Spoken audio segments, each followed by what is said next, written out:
A long time ago, there was a famous blacksmith who lived in the area. He owned his own shop and sold equipment that was all handmade. One day, he was fortunate enough to start selling everything he produced to the kingdom of Cairo. Amidst an endless war, that was the perfect opportunity for him to elevate his status. With the end of the conflict, this same blacksmith was granted the title of Baron. And this man is the owner of these lands and the father of the young master Romain, who is the protagonist of this story. We see an old man telling this story to a seated boy. Meanwhile, a mustached man standing behind them wonders why the boy is paying so much attention to something that everyone already knows. However, the story then takes us back a few hours. The young man asks if he is the eldest son of the Dmitri family, if they are in the kingdom of Cairo on the Salamander continent, and if the Murim world really doesn't exist. The mustached man affirms this while thinking that the young man has always been odd, but today he really seems out of his mind. Perhaps he's been using some of those strange drugs that have become popular among the rich these days. The mustached man then mentions that a young lady from the Lawrence family is coming to visit them. But as he says this, he reflects on how the young man has been wasting his life over the past 25 years. That's why he's known as the Dmitri family's trash. The man tries to explain the importance and values of the girl, but Dmitri interrupts him, saying there's something more important. He asks for the oldest person in these lands to be brought to him, someone much more important than this young lady, because he needs to learn how to live in this current world. The mustached man is confused as to why a 25-year-old would say something like that, but as a servant, all he can do is obey. The story then returns to the present. The old man says that's all he knows about these places. Dmitri thanks him and says he will give him a reward, but the old man simply responds that it was an honor to speak with the young master. Now Dmitri knows that everyone knows him as Roman Dmitri. However, his true name is Bak Jong-kuk. He's a person from the Murim world who lived a life of wars, conquered everything he wanted, and died in peace at the end. But for some strange reason, he woke up in this body. He doesn't know if this is the will of the heavens or a punishment for not accepting ascension. Suddenly, they hear a noise outside and someone yells for a bastard. A boy gets kicked in the face while everyone watches. Surrounded by thugs in front of the small shop, he bleeds and can't respond,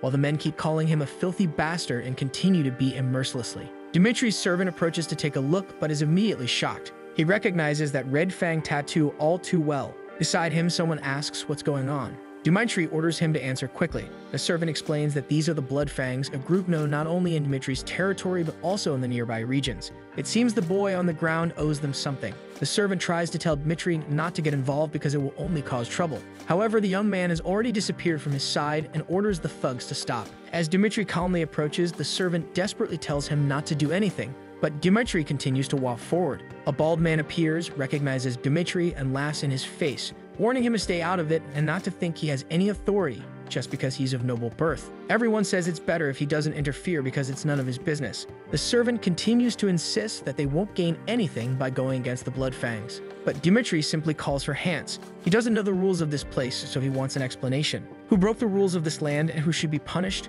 Hans hesitates for a moment, swallowing hard with fear before speaking. He says that if the boy really is in debt and didn't pay, he is guilty. However, the Blood Fangs don't have permission to punish someone like this. Worse still, they disrespected the eldest son of the Dmitri family, which in itself is a crime punishable by death. According to the rules of this place, it wouldn't be strange if they were executed for this. The thugs just stare, while Hans wonders if he should have said that. Dmitri then asks if they heard the explanation. He picks up a stick from the ground and declares that as the eldest son of the Dmitri family, he will have to punish them all. The bald man tries to explain that Dmitri is a noble and doesn't understand how the world works. He tells him to look at their shoulder tattoos and warns that if he continues acting like this, everyone will be in a difficult situation. Dmitri only says that this proves what he wanted to know. The bald man, now confident, asks what Dmitri is talking about. The young man explains that from what he can tell, they are nothing but trash since they speak this way about the lord of this land. He advances, saying that he doesn't care about the reputation they have in this place. The thugs are taken aback because they didn't expect the boy to actually attack like that.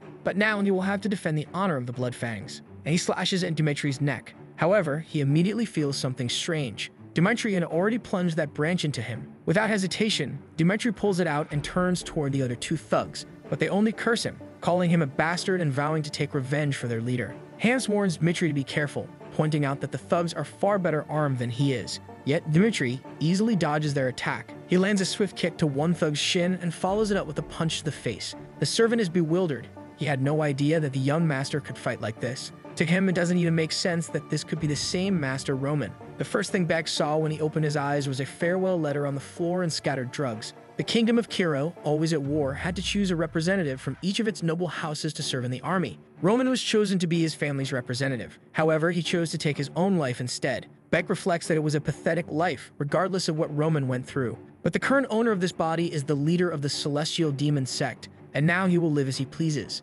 And boy, with just a stick, he painted the entire town red. Unfortunately, I'm going to have to censor this part because the boy is just too cruel. Behind him, someone calls him a monster. One of the last remaining Bloodfangs tries to flee, but Dmitri grabs him by the hair, slams him to the ground, and declares that the law must be obeyed. He warns that this last one will be allowed to live as a warning of what happens when the law is disobeyed. He gathers everyone in the town and declares that his name is Roman Dmitri. If anyone disagrees with the punishment he has dealt to these people, they can come find him at any time. Back Jong-hyuk. He reached the pinnacle of the Mirim world with incomparable strength. Hundreds of thousands of martial artists were defeated and massacred by him. When the blood of his enemies formed a river, everyone recognized that the celestial demon sect controlled the Mirim world. But now in this moment he has to exert himself just to deal with street rats. He calls for Hans and instructs him to notify the guards about everything that happened and to have someone clean up the place. The servant simply replies that he will do it immediately and runs off. Dmitri reflects on how weak and useless this body he inhabits is.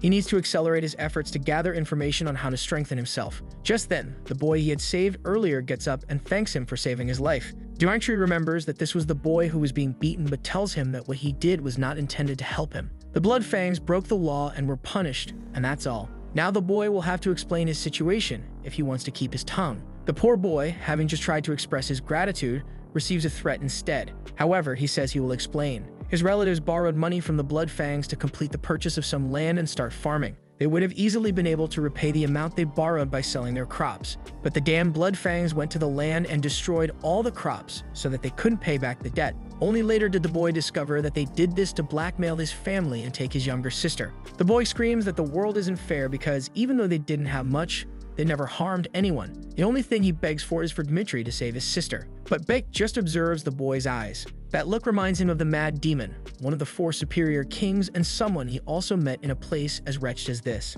He then asks the boy his name, to which he replies, Kevin. With that, Roman says he will look into the situation and take care of everything. The boy shouts his thanks, while Dmitri senses that he will have a long relationship with this boy. The scene shifts to a carriage approaching. Someone inside informs Miss Flora that they are nearing the Dmitri estate. The blonde sighs, saying she understands. It seems she will have to meet this Roman Dmitri. A month earlier, someone shouted in a castle, demanding to know why there is an arranged marriage with the Dmitri family. Her father tries to remind her that their lands have been in terrible condition due to the ongoing war. However, Flora is confused, questioning whether the marriage was decided this way, and worst of all, it's with the Dmitris, a family full of old miners and a bunch of blacksmiths. She tries to explain something, but her father interrupts, saying all he can do is apologize for being so pathetic. Back in the present, the man in the carriage announces that they've arrived. Flora had hoped that at least the marriage would be with the second son, who seemed to have a promising future. But even that was ruined because Roman himself begged his father for her hand in marriage. She knows very well the reputation this man has for living a life of luxury and pleasure, and now she doesn't understand why they drenched him in so much perfume. As she walks through the corridors, she thinks that no matter how much her father needs this, she won't accept it, and she needs to make that clear. At that moment, she turns to Dmitri and says she wants him to forget about this marriage. Radiantly, he replies that it's indeed a great idea. At this point, the poor girl is utterly confused. Dmitri explains that he thought better about this marriage and realized it's foolish for someone as amazing as her to marry the idiot of the Dmitri family. Flora is left bewildered, wondering if he's being serious. He then tells her that something very important has come up and he needs to speak with his father immediately. However, she stops him, asking what's going on. She had heard that this marriage was only happening because he asked his father for it, but now he's suddenly canceling it without hesitation, which leaves her perplexed. Dmitri simply asks her if she really wants to marry him, and when she replies no, he tells her that in that case, they no longer need to cause problems for each other, and he'll take care of everything. He reassures her that she doesn't need to worry because he will take full responsibility. Since he's already called the idiot of the Dmitri family, he doesn't mind being called the divorced one as well. She can't understand why he seems so determined. Is this really the same idiot everyone talks about? The door then closes behind him, and from inside, she hears a heated argument. Someone yells, asking what's the meaning of canceling this marriage. However, Dmitri calmly informs his father that he's just letting him know because he's already told the girl. His father calls him an idiot, pointing out that everyone already calls him the fool of the Dmitri family, and what he was trying to do was secure a good relationship for the boy. It was the only thing he needed to do, as it would guarantee noble status for their family. All Dmitri had to do was marry a beautiful girl whom he himself had begged for. Dmitri apologizes, but his father grabs something from the table and throws it at his head. demanding to know if he thinks an apology will fix this. He had been planning to do something about sending him to the battlefield for the next 6 months, but now that seems inevitable, and he asks if Dmitri has anything to say. Dmitri simply replies that he has nothing to add. His father then mentions that he heard Dmitri got involved with the Bloodfangs and even punished them, but he doesn't believe it. He should know that even he can't go against that group. So now Dmitri will have to deal with his own problems. His father won't help him at all. Watching the boy remain silent, his father expects him to kneel and start crying, but Dmitri just responds that he understands and will handle everything on his own. Confused, his father stands up and asks what he means. But Dmitri simply says that the problem was caused by his actions, so he will resolve it and only return once everything is fixed. With that, he closes the door and begins to clean his face. Someone nearby asks if he's going crazy. Dmitri turns to see Flora and questions why she's still there. She tries to warn him that he's going against the Bloodfangs, who don't even fear nobles. If they see him as a threat, they'll probably kill him. She advises him to return to his father, beg for forgiveness, and give up on this. But Dmitri only asks why he would do such a thing. She explains the reasons, but Dmitri interrupts her, stating that it seems she really doesn't know her place. The scene shifts to a few hours earlier when Hans was dousing Dmitri with perfume to try to mask the smell of blood, and Dmitri was eager to take off the tight-fitting clothes. However, the servant explained that this was the only way to show respect. But Dmitri was thinking about this marriage. He's still adjusting to this world, and this would only complicate his understanding. The servant suggested they go downstairs to handle the situation. Dmitri thought that since the girl had never done anything against him, he had no reason to disrespect her, which is why he intended to end things with as little offense as possible. But now he realizes that the girl never planned to show him any respect in the first place, which gives him no reason to do so either. He then tells her that from his perspective, she seems very arrogant. However, it's ridiculous for her to show concern now when she didn't consider any circumstances while trying to break off the marriage. But when he told his father that he would take full responsibility, that's when she got anxious. He accuses her of wanting to appear like a good person after putting him in this situation.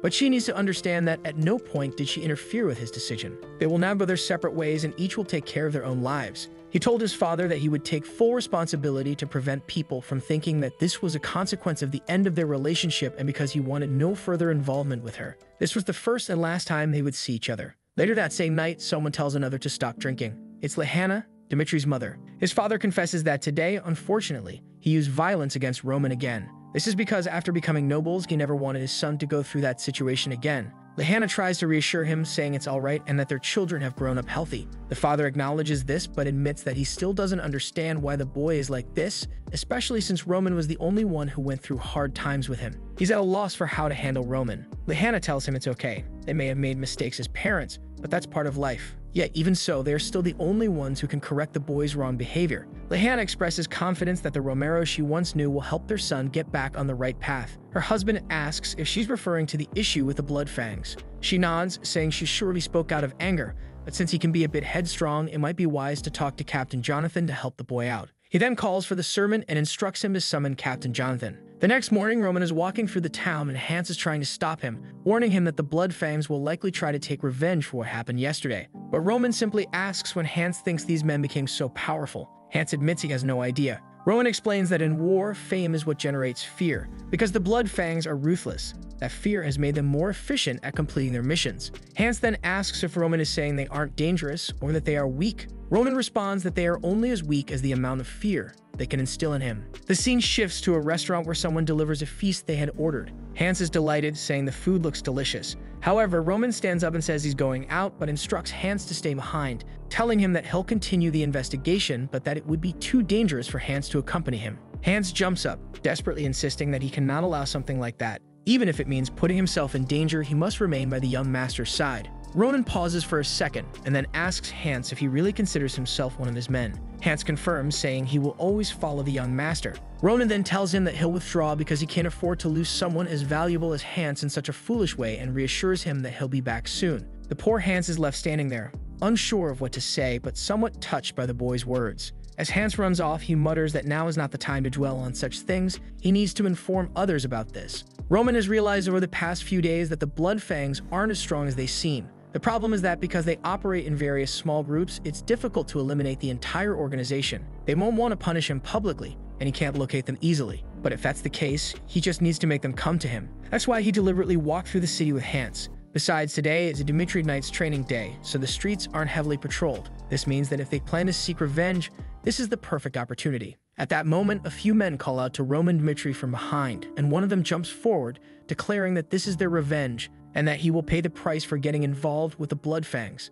But then someone calls for the captain. A man with messy hair turns around. It's Hans, running towards Jonathan, calling out his name. Jonathan approaches the servant, asking why he's so frantic. Struggling to catch his breath, Hans tries to explain what's happening with Dmitri and urges Jonathan to find the boy immediately because he's in danger. However, Roman effortlessly dodges the first attack, lands an elbow in the attacker's stomach, making him drop his dagger, and then catches it midair with his other hand. Before the man can react, he's already been struck. Everything happened too fast, and the man retreated, unsure of what had just occurred. The other thugs, seeing their comrade fall, are equally confused. This Dmitri was entirely different from the one they'd heard about. Ronan simply asks what they're doing and invites everyone to come at him at once. Back with the soldiers, Hans is frantically explaining the situation with the Bloodfangs. The soldiers exchange glances, saying it doesn't make any sense for Dmitri to be taking down the Bloodfangs. Hans insists that it's true, and that the boy has now gone up against all of them, making it very dangerous for them to just stand by. Jonathan recalls Romero mentioning all of this and asking for help. He just wants to know why Dmitri, who doesn't even know how to hold a sword properly, is getting involved in such matters.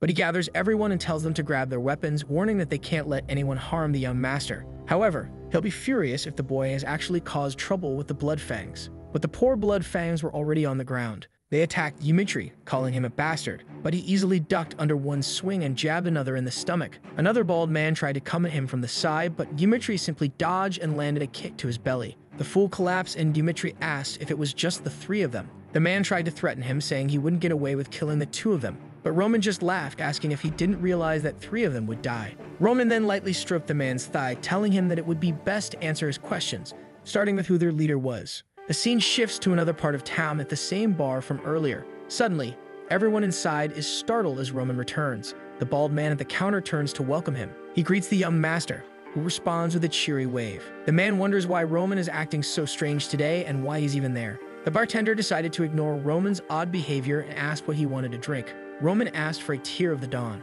The bartender explained that they didn't serve such a drink there and asked if he wanted something else. Dmitri then requested the strongest drink they had because he had something to take care of in the morning. Earlier, someone had mentioned that everything was connected to the Dew of the Dawn at a bar in the middle of the city where they took on all their missions. All they needed to do was pass the special code. Roman asked what that code was, and the man had given him the exact code Dmitri had just used. At that moment, everyone fell silent. The bartender called out to the others in the bar, and just as he was about to give the order to attack, he was struck in the face. Everyone was shocked that the young man would do something like that in front of everyone, and they got up, shouting to kill him. Meanwhile, the townsfolk fled the bar to call the guards, but it was a quick strike to the back of one's neck and a chokehold for the others. A bunch of men were on the ground, bewildered, wondering what had just happened. The so-called idiot of the Dmitri family had taken down 3 people before they could even register what was going on. In the world of Murim, the strongest aspect is that one can strengthen themselves with breathing techniques. In a short time, Bake had managed to improve Dmitri's body. Of course, he was far from what he used to be, but these men no longer pose any threat to him. A little later, the bartender began to get up, trying to understand what had happened. Ronan commented that he had gotten up just in time, as he was about to finish everything. The bartender, a chubby man, asked why Roman was attacking their establishment. Dmitri called him an idiot, pointing out that he knew the bartender had sent the men to attack him. However, there were some things he was very curious about, so they would need to have a little chat. Sometime later, Jonathan arrived at the scene and questioned whether this was really something the young master had done. At that moment, a soldier appeared on the second floor, informing Jonathan that it seemed the young master had gone to the Lawrence estate. Jonathan was confused and wondered why. The soldier reported that it appeared the base of the Bloodfangs was located there. An hour earlier, Dmitri had told the bartender that it would be better if he confessed everything immediately. At this rate, he would be running out of fingers before he told the truth. The bald man warned that he had nothing to say to the boy, that Dmitri might kill him, but the Bloodfangs would take revenge. Roman then smiled, saying that now he liked the man's attitude. The people who resist the most before telling the truth are the ones he enjoys making talk the most. The old man commented that it was a waste and urged Roman to kill him already, but Roman responded that this was what they were there to find out. He then stated that it was time to resolve this and that he would need to test whether the man really wouldn't say anything. Roman held up a photo of the man with the boy beside him and asked what would happen if, by chance, he found the boy in the photo and killed him. The bald man claimed that wasn't his son, so it didn't matter. But Roman remarked that he was a terrible liar since the boy was the spitting image of his father. The man cursed at Roman, asking how a noble could dare use family as a threat. Roman replied that he had learned that the Blood Fangs members often sacrificed their lives for revenge because the group itself usually corrupted people by using their families. They used debts and threats to corrupt others as well, and Roman believed that the easiest way to make someone do what you want is to use their family. The bartender insisted that it didn't matter even if Roman knew the truth, the Blood Fangs would still kill him. Roman warned him to be more careful when deciding where to place his bets. He was serious when he said he would kill the man's son, and it was a vow he would make in his name. But before sending the soldiers to hunt down the boy, he would give the man one last chance to tell the truth. Now he had to choose whether to bet on the Blood Fangs and watch his son suffer, or bet on Yumitri and let him take care of the men. But the choice was his. The scene shifted to a house in the middle of an alley. Someone asked if it was really true. The man confirmed that the entire division in the middle of the city had been wiped out by Roman alone, and if the knights got involved, it would truly be in danger. A grizzled old man with a resemblance to Wolverine remarked that he hadn't expected the boy to have such courage. But it didn't make sense for an entire division to be killed by a boy who had been rejected by the Swordsmanship Academy. The man asked where Roman was, and the other replied that he had just left the Dmitri region. He asked if the boy was alone, and the answer was yes. The man commented that it was good, as it seemed Roman intended to attack the entire place by himself. He then ordered everyone in the group to gather with the goal of killing Roman before they had to face the Dmitri Knights. After that, they would stretch the boy's body out in the town so that everyone would know what happens when you go against the Blood Fangs, thereby reviving their infamy.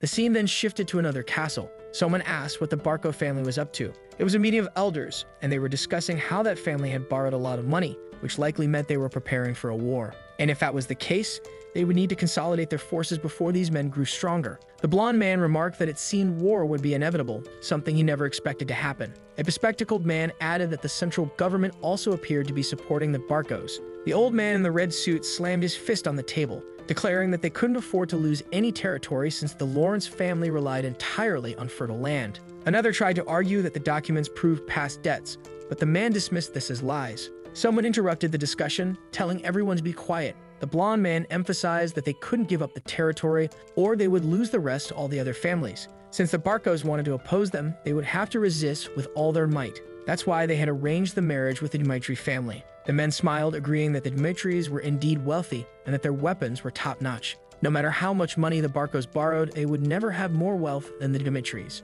The father reiterated that this was why he had pushed his daughter to marry that idiot, as he surely wouldn't refuse her. Another man reassured him that he couldn't blame himself as a father, as it was the best choice for everyone. Outside, someone had been eavesdropping, Flora. Now she had no idea how she would break the news to her father. She couldn't imagine his reaction when he discovered she hadn't agreed to the marriage. But she also couldn't accept that her entire life would be sold to a man like that. The problem was that this wasn't just her father's plan, it was also the future of her family. But no matter what, she decided she would speak the truth. As she steeled herself to explain that she wouldn't marry someone she had no feelings for, a man arrived, urgently calling for the Lord. She turned confused. The man greeted Flora and then approached the door, calling for the Lord, shouting that it was an emergency. Flora was left utterly perplexed. Meanwhile, elsewhere, someone was pounding on a door, demanding that a bastard open it. It was Jonathan trying to enter the Lawrence territory, but the guard insisted that he follow the proper procedures. Jonathan warned that if Roman was harmed because of the delay, they would pay the price. At that moment, another man arrived at the gate, informing the captain that they were facing trouble. It seemed the Lawrence Square was also in chaos. Jonathan feared the worst and threatened to break down the door if they didn't open it. Back at the square, people were terrified by what was happening. Someone was hanging, and they were unsure whether they should intervene. It was the old Wolverine figure begging for someone to spare his life. He had been confident that defeating a single noble idiot would be simple. All they needed was anyone from the gang to handle it. But in reality, they had multiple armed men. He had been sure there was no way they could lose, or at least that's what he had believed. That is, until he saw everyone dead in front of him. Then he knew he was going to die too. He began to stumble over his words, pleading not to be killed, terrified of losing his life. Stuttering, he begged for mercy, grabbing Roman's leg and asking not to be killed. But Roman simply threw him into the middle of the city in front of everyone. The man pleaded, saying that if they spared him, he would serve as a dog for the rest of his life. Roman coldly responded that if he wanted to offer to become a dog, he should have done so before showing his fangs. He then announced to the city that this man was the leader of the Blood Fangs, and everyone knew the kind of person he was. They had threatened the Dmitri family and used dirty tricks to deceive people. The crimes committed by this organization were clear, and Roman declared that he would destroy the entire organization along with the evil they had spread. As the crowd stood in shock, Jonathan approached the square, and the scene left him speechless. There was no need to describe what happened to the leader. The scene then shifted back to the earlier meeting where someone asked if it was true. A soldier confirmed that he had allowed Roman Dmitri to enter because he was the future husband of Miss Flora. However, half an hour later, Roman had appeared, dragging a man through the middle of the city, claiming he was the leader of the Blood Fangs and executed him in front of everyone. The father was left speechless, and everyone else questioned whether this made any sense. The bespectacled man pointed out that killing and punishing someone without the Lord's permission was something that couldn't be ignored. However, the Lord was not overly concerned with the series of problems that were emerging. He was more curious about the fact that the man who was to become his son-in-law had single-handedly wiped out the Blood Fangs. He then ordered that Roman Dmitri be summoned, as he wanted to speak with the boy himself. Sometime later, Roman was escorted in along with the man who had let him in and Jonathan. As a renowned knight, Flora's father immediately recognized Jonathan,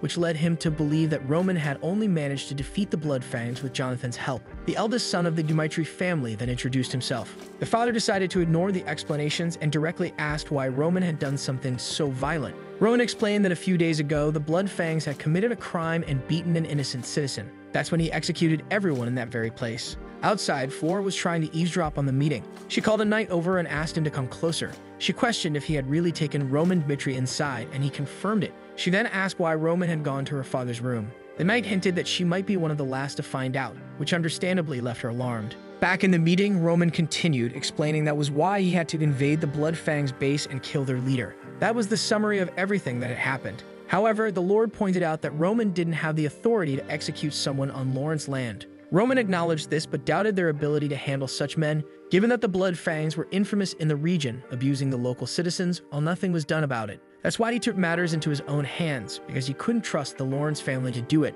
The two servants on either side were shocked and drew their attention to Roman. But Roman expressed disappointment, saying he had expected to be called here for praise for doing the job they had ignored. He then asked the Baron if what he had done was truly wrong. The Baron asked the man beside him if he knew about Ben Miles. The man responded that they were aware he wasn't a good citizen, but they never imagined he was the leader of the Blood Fangs. At that moment, the Lord concluded that was enough, deciding there was no point in continuing the discussion since it wouldn't have been a problem if the Lawrence family had taken care of the man themselves. He then said he would reward the boy and allowed him to leave. With that, Roman departed. The room fell silent, broken only by the Lord's laughter. The man beside him even wondered if the Lord had gone mad. The Lord seemed impressed, never having imagined that this was the true Roman Dmitri. The advisor attempted to argue that they couldn't leave such actions unpunished, but the father dismissed his concerns, saying that it was fine since Roman was going to be Flora's husband. He knew that only someone with such courage could achieve great things. The advisor tried to continue, but the father cut him off, saying he didn't want to hear any more and was pleased that the boy was perfect for his daughter. He then ordered Flora to be brought in so he could discuss everything with her. Meanwhile, on the way back to Dmitri territory, Jonathan remarked that Roman shouldn't have told the whole truth because even though they had gotten rid of the Blood Fangs, a lord seemed to have been left angered. But Roman simply replied that all he did was show that the situation had escalated due to their negligence. And since the Lord still didn't know about the canceled marriage, he wouldn't punish his daughter's husband. Jonathan quickly realized that Roman had planned everything, leaving him puzzled as to who this person before him really was. It was clear he was no longer the Roman Dmitri they once knew. A voice echoed in Roman's mind, calling him by his true name, Baek Jong-hyuk, and reminding him that, as the son of the celestial demon, he would have to prove he was qualified to succeed him. First, he would have to survive hunger, cold, and the hard ground. But his father had warned that if he died, it wouldn't matter since he could simply have another son. The only way to prove his worth was to rule over everyone. Of course, Baek had already been beaten down. A chubby kid laughed, saying he thought Baek would be stronger as the son of the celestial demon, but in the end, he was just an arrogant brat. Baek stood up only to be struck in the face again. The poor boy couldn't do anything. The other children, who stayed out of it, just thought he was an idiot. While most children were protected by their families during childhood, Baek had been forced to live in a world where only the strong survived. Back in Dmitri territory, Roman was now relaxing in a bathtub, enjoying a peaceful bath. He couldn't believe how exhausted his body had become from such a simple task. However, it was undeniable that since waking up in this world, he had experienced many things. To defeat the Blood Fangs, he had to kill everyone who stood in his way. Yet he had no regrets, as it proved that he hadn't changed as a person. If necessary, he would torture those who crossed him and eliminate anyone who sought to end his life. This was the life he had always lived, and nothing would change just because he had become Roman. The only problem was that it was becoming increasingly dangerous to go out as he had, and he didn't fully understand how this world operated. Not to mention, his true strength had diminished significantly, and he would need to think carefully about how to act in the future. Suddenly, someone called for the young master from the door, informing him that the Lord wished to speak with him. In the room, Romero asked if the boy had really done all that. Jonathan confirmed it, noting that Roman had changed a great deal. The father remained curious, but the knight insisted that this young master was not the same person they knew. Romero admitted that Roman had always been his greatest challenge.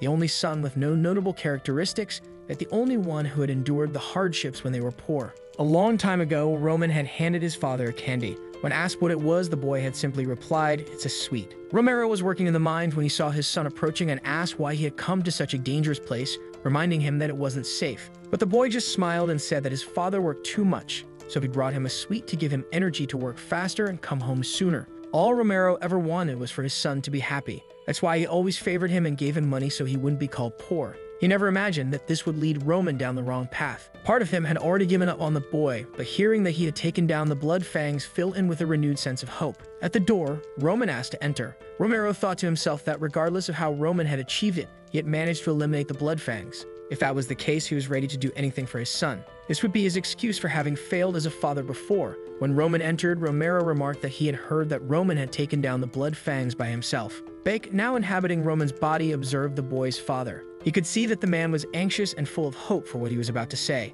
Buck knew that if he told the truth, he would be seen in a completely different light. The problem was that accomplishments beyond expectations always came with a price. If he downplayed things now, he might buy himself more time to develop further. As his father continued calling out to him, Bake debated whether to tell the truth or lie. Hiding the truth seemed the more rational decision. Bake's thoughts flashed back to when he was being beaten as a child. The bully taunted him, asking if that was all he had. Then Bake grabbed a rock from the ground and smashed it into the bully's face without mercy. The boy was badly hurt, falling to the ground, and Bake stood up, picking up another rock to finish him off. From that day on, everyone was afraid of him. That was when he learned that in a lonely world, the most powerful always reigns. He declared to everyone that the boy he had killed was the former leader of their group, meaning that now he was in charge. Demonstrating superiority was the only way to ensure total victory. That's why Bake, now Roman, decided to say, "Yes, I was the one who took down the blood fangs." He and the celestial demon didn't know how to hide their superiority. Sometime later in the city's training grounds, the young trainees were practicing their swordsmanship when someone ordered them to stop and show respect to the lord who had arrived. Everyone immediately bowed, and a blonde boy in the group looked surprised, wondering why Roman Dmitri was there. The trainer announced that they would be testing their swordsmanship against Mr. Roman and invited anyone who wanted to participate to step forward. Strangely, everyone was sweating, and no one wanted to volunteer. The blonde boy couldn't understand why everyone seemed so afraid of Roman, or more accurately, why anyone would want to fight the idiot. An hour earlier, when Roman had confessed to his father that he was indeed the one who had taken down the blood fangs, his father asked how he had managed to defeat them. Needing to avoid raising suspicion, Roman explained that he had been secretly practicing swordsmanship. His father asked why he had kept it hidden, assuring him that he would have given him all the support he needed. Roman replied that he was tired of wasting his life and wanted to prove that even the idiot of the Dmitri family could accomplish something on his own. However, Romero found it hard to believe, saying it was impossible for someone to learn swordsmanship on their own to the point of killing those men. Roman explained that the blood fangs maintained their operations through threats, which was why he set a trap to lure out their leader. His father asked how he did it, and Roman explained that the blood fangs always retaliated against weaker nobles, so he used himself as bait. Romero said it was very risky because if they sought revenge, it would be easy for them. But Roman explained that most of the members were kept in line through threats, and he knew that if he could kill the leader, no one would want to save someone who had threatened them. Romero thought to himself that it was an extremely well thought out plan, and Roman had shown a lot of courage to follow through with it.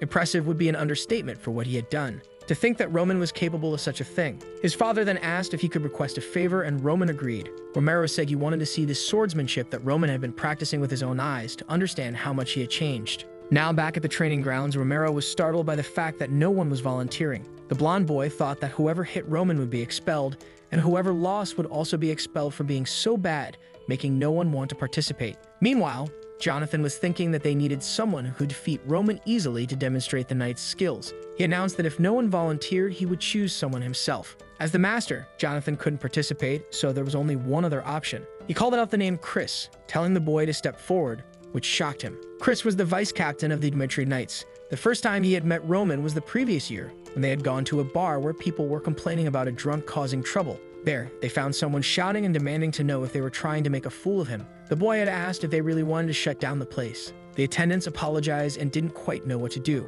However, it was the drunken Roman who said that trash like them shouldn't even speak, and he ordered the guy to come over to him once again. They tried to say something, but he threw the bottle against the wall. That's when Chris told the boy that enough was enough, but he just asked who they were. Chris reached out to grab his wrist to get him out of there, telling him he was embarrassing himself, but he received a slap in the face, and Roman asked how a lowly knight like him had the courage to lay his hands on him. Well, with just that slap, Chris already knew that this boy had never trained a day in his life. His strength was at best below the average of a man. He felt sorry for the Lord for having a son like that guy, and he was absolutely certain that this was trash, better off dead. So why were they telling him to have a duel with this Roman? He tried to tell the captain that he didn't think it was a good idea and that there might be other more suitable people for it. However, Jonathan warned that the boy had taken down the blood prisoners, so it had to be him. Chris was about to say something, but Jonathan just cut him off. So he said he understood. Everyone was eager to see the duel, and the two calmly observed each other. Jonathan told them to wait, but at that moment, Chris said he had a request. He warned that he had a vow to be merciless in a duel, regardless of who it was. If they accepted this request, he would then participate in it. He was certain that this idiot wasn't the person who had defeated the blood prisoners. Jonathan and Romero seemed to agree, and Roman, of course, smiled, which did not make Chris happy at all. Jonathan said that by the laugh, the boy had accepted, and then he told both sides to get ready. While Chris was consumed by anger, Roman was just smirking. The second Jonathan gave the signal, Chris immediately launched himself, while the boy stood still, waiting for him. He quickly observed one of the movements, and Chris delivered a full strike that the boy defended against. The people who trained with Chris immediately realized that he was giving it his all. However, Jonathan was already impressed. The boy had actually blocked it. Chris retreated immediately. He could tell the boy's strength just by the way he defended himself. Not to mention that his stance still seemed completely stable. It wasn't exactly how he expected this duel to go, but he didn't care about that. He would only be satisfied when he crushed this guy. He tried another slash, but Roman simply sidestepped. However, Chris saw this movement. He spun his body to hit him from the side, but the boy defended again. Roman seemed calm, observing the attacks. When Chris found an opening at his back, for him the match was won now. It was just a matter of landing this blow and it would be over. But Roman simply crouched. He saw an opening, and at that moment, Chris knew he was going to get hit. The attack brushed past his face, and the guy even got a new haircut. Terrified, he retreated. He realized how dangerous that had been, while the Lord and the captain couldn't believe it. For the people who trained with Chris, it made no sense that he was losing, and he himself wondered if this was really the skills of Roman Mitri that he knew. From defense to evasion or attack, nothing was lacking. Could it be that he had really defeated the blood prisoners? Because if so, at this pace, at that moment he said he was overthinking and Roman was still the same idiot as before. But that's when Roman said that was enough warming up, and he said that this time he would go first. And the poor guy hadn't even reacted yet. Too late when he realized it. He managed to defend himself the last second by sheer luck. While he couldn't believe that the boy was that fast, he made a move backward, but Roman kept closing in. All Chris could do was defend bit by bit, and the people around were scared by this sequence of attacks. Chris was having to give it his all just to manage to defend himself. He had to at least find an opportunity to end this, but then he took a hit to the arm that knocked him sideways. He realized he needed to step back,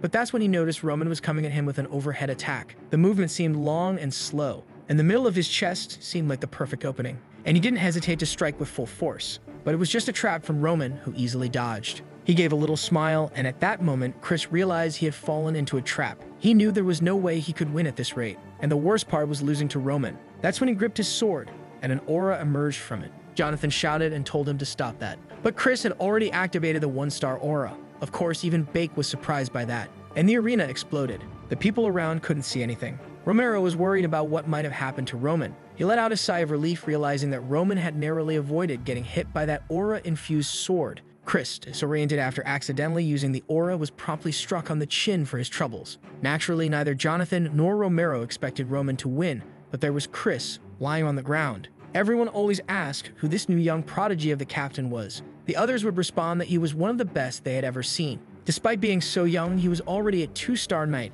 Rumors circulated that he had started sensing mana after just 6 months of training and had reached 1 star in less than 3 years. Moreover, his swordsmanship was said to be incredible. The women were all curious, wanting to know the boy's name. After practice, Jonathan would often say that was enough for the day, but Chris would get up and ask to practice just one more time. That kind of determination excited Jonathan because the boy not only had talent, but also worked hard. To him, Chris was a genius. But there was his genius now being thoroughly beaten by Roman, who cruelly watched him lying on the ground. While Chris lay unconscious, Romero called out to Jonathan, asking what had happened, as he had heard that Chris was a 2-star knight. The problem was that not even Jonathan could grasp how strong Roman had become. What Roman had displayed was the skill of someone who should have had years of training. Considering that just a month ago he had been doing nothing but complaining, it seemed impossible that he had changed so much. But nothing made sense, so Jonathan simply told Romero that Roman was a genius in swordsmanship. Roman, meanwhile, was just laughing as he looked at Chris, who was still unconscious. He was impressed by how aggressive and focused Chris was. With the skill he had shown, Chris could easily have taken down the Blood Fangs as well. It was easy to see why Jonathan was proud to have him as a protege. But to the Celestial Demon, Chris was one of the weakest. Even the weakest warriors of the Celestial Demon sect were stronger than this. However, that strange power Chris had displayed at the end had really caught his attention. As another Joker started to emerge, Romero began laughing like a madman. Once again, everyone was confused. But of course, Romero said it was great to see this. To him, it was incredible to have a son who was a genius in swordsmanship. He asked Jonathan if he was sure. Jonathan replied that it was impossible for someone to have evolved so much without being a genius. Naturally, the father was all smiles. He called Roman over, telling him to come closer. Romero said it had been a long time since he had been this happy and that he wanted to applaud his son. To him, Roman deserved whatever he wanted, so he could ask for anything. Roman smiled and mentioned the war that was going to happen in 6 months. His father was already certain that Roman would ask not to go and asked what it was. However, Roman's request was the right to choose whoever he wanted to go with him. Romero was confused and even a bit stunned. He tried to suggest that Roman could return to Flora and back out of this, but Roman simply said that he wanted to go. This surprised his father, who then said he understood. Roman would have the right to take whoever he wanted to that war and anything related to it. Roman then said he had one more request, and his father told him that as long as he acted properly, he could ask for anything. Roman made his second request while looking at Chris, who was still unconscious. When Chris awoke, he asked why he had to teach Roman about aura. Jonathan simply replied that it was the master's order. However, Chris protested, saying this was too much. He didn't even know Roman, and after having been in a coma for so long, it was embarrassing. Now, on top of everything, he had to teach aura to this guy. He said he would rather have his head cut off. Jonathan interrupted and made a proposal. If Chris could use the opportunity of teaching Roman to learn why Roman had changed so much, he would gain the right to learn any technique Jonathan had been hiding from him. Immediately, Chris got up, excited, asking if it was true, and Jonathan confirmed it. Now Chris was eager because he was certain this would be easy, and he would definitely receive the secret to becoming a 3-star knight. Of course, he didn't want to seem too enthusiastic, but he told Jonathan to keep his word. Inside the castle, someone called out to Roman, saying they had heard about the incredible duel he had today. It was Hans who remarked how amazing it was that Roman had defeated a 2-star knight. Roman asked if he knew what this 2-star aura business was. Hans admitted he didn't know much but said it was related to the ability to use mana. Our protagonist then mused that it seemed to be called mana in this place. He was sure the power Chris had used was a key explosion, but the way they utilized it was completely different from how it was used in the mirror world. Here, it was called aura, and one detail he had noticed was that it was a total waste. Even though he didn't understand why they used ki in this way, he knew he needed to learn more about this power and how people utilized it. But during tomorrow's training, he was confident he would get the answers he needed. The next morning, Roman stood face to face with Chris, who was clearly not happy. However, Roman wasn't much different, until the boy let out a little chuckle, which immediately made Chris angry. He tried to calm himself down and said he would explain what aura was. He explained that aura was nothing more than the use of mana from a knight's perspective. Mages also use mana, but they create circles and spells to do so, while knights use it around their bodies. The first person to explore the use of mana was Emperor Alexander. He was the first to discover that it was possible to use mana to strengthen the body, and aura was the ability to release it instantly. This allowed someone to use much more strength than normal. However, Chris mentioned that the history wasn't very important since only a few people could use mana. 1 in 1,000 could become a knight, and 1 in 10,000 could become a mage. That's why discovering whether you have the affinity is the most important thing, as the minimum talent required to become a knight with aura is the ability to at least sense mana. He said that it took him half a year, but achieving it in a year was above average. Roman acknowledged this and asked Chris to explain how to sense this mana. Chris agreed while thinking that Roman was full of himself after winning that fight. However, it was a shame, as talent in swordsmanship and in mana were two completely different things. Now Roman would experience the harsh reality through this training. But the premise of this training was flawed from the start. Roman had already sensed the mana of this world, and using the techniques he learned as the Celestial Demon, he was storing part of it in the center of his body. He was only here to understand why they did things this way, even if it wasn't the right way. He wanted to comprehend why they did things this way. Chris started walking around and told Roman to feel everything that came into contact with his body. Once he got used to sensing the mana, he could start thinking about trying to manifest it. When he succeeded in manifesting it, he would become a 1-star knight. However, there were various ways to manifest aura. It could be applied to a sword or, for example, cover the body. He was about to continue his explanation when he noticed something. Roman was already standing beside him with his mana activated. Poor Chris didn't even know what to say. The boy was actually manifesting aura, but Roman could only think that he knew very well that the way people use ki in this world was garbage. In his world, you purify the energy and concentrate it within your body, whereas in this world, they simply expect mana to naturally accumulate in their bodies. In the Mirim world, mana is scarce and dense, meaning it's difficult to accumulate but also doesn't move much. Here, however, mana is abundant but extremely light, causing it to escape the body as easily as it enters. The two methods weren't even comparable since in Murim, you usually strengthen both the exterior and interior of your body. In this world, the exterior isn't strengthened and mana isn't accumulated. Not to mention that spreading energy everywhere is completely inefficient. If Roman used such a method, he wouldn't reach the top 10 even in 100 years. Shocked, Chris asked how Roman had done it. Roman replied that Chris probably already knew the answer. Chris insisted that this was exactly why he was asking, since it took him at least half a year. He demanded Roman tell the truth, accusing him of pretending not to know how to use mana just to show off now. It was starting to make sense why Chris had lost. Roman commented on Chris' assumption that he was hiding his powers, saying that Chris was just assuming what he wanted. But poor Chris was struggling to understand what was happening, knowing it took him 10 years to reach 2 stars. Suddenly, Roman started laughing and Chris asked what was so funny. Roman just remarked that Chris was amusing. Chris, now more upset, asked if Roman was saying that his efforts were funny. Roman then asked if, in all those 10 years of climbing the ranks, Chris had ever once questioned the methods he was being taught.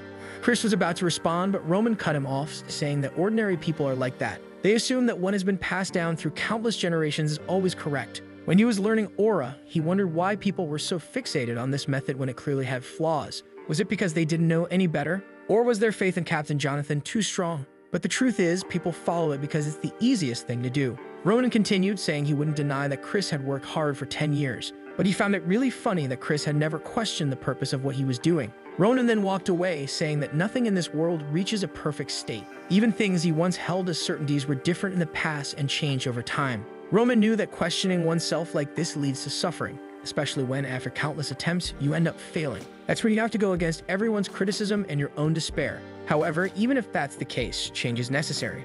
That's how Roman ignored his father's teachings and created his own art. He then told Chris that they would end the training there. At that moment, Chris called out to Roman and asked him what he should do from now on. The scene shifted to a flashback. A man asked a boy if he was going to continue suffering or if he would admit defeat. From now on, the Blood Demon sect would follow Bake. The only thing the man wanted to know was how he could become as strong as Bak. He was determined to dedicate his body and soul to him as long as they both became stronger, but he needed to know what he should do from now on. Roman recognized this as someone who had let go of their pride and said that it was interesting. The Blood Demon was someone so powerful that he unified all the sects. As someone who dominated the Murim world, it was inevitable that he would eventually face Bak, and in the end, after a long battle, he was defeated. Roman remembered that the child from the past had swallowed his pride and asked for guidance. The desire to become stronger at the cost of one's pride reminded him of the Blood Demon. He told Chris that he was asking about ways to become stronger, but unfortunately, he didn't know what to say to that. Confused, Chris asked what he should do then. Ronan replied that he had already given the answer. The only thing he couldn't do was blindly follow what he had been taught. If Roman taught him anything, Chris would be following another lesson blindly. So what Chris needed to do was seek the answer on his own. The only hint Roman gave was to stay by his side from now on. In 6 months, Roman would go to the battlefield, where Chris would see him defeating countless enemies and becoming stronger. And if in 10 years, Chris was still by Roman's side, Roman was sure that by then, Chris would have found the answer. That same night, Chris lay isolated in bed. He recalled everyone saying that the right thing to do was to train until he began to feel human. He remembered the teachings passed down to him by Jonathan, even the time when he was told he had become a 2-star knight. But Roman's laughter, mocking him for never questioning, filled him with anger. Someone asked what this was all about. Jonathan wanted to know if Chris was sure, as Chris had just said that he would go to the battlefield in 6 months with Roman. Jonathan asked if something had happened, and Chris confirmed that something had. They locked eyes for a moment, and the captain admitted that it seemed Chris had a reason for doing this. From now on, Chris would no longer be part of the Dmitri Knights. No matter what happened, Jonathan hoped that Chris could protect Roman on the battlefield. Chris simply thanked him. But at that moment, Jonathan realized that Chris was no longer the little boy he had found on the battlefield, desperately clinging to a dead woman. Jonathan said that if the Chris he knew really wanted to follow Roman, then it seemed that Roman was no longer an idiot.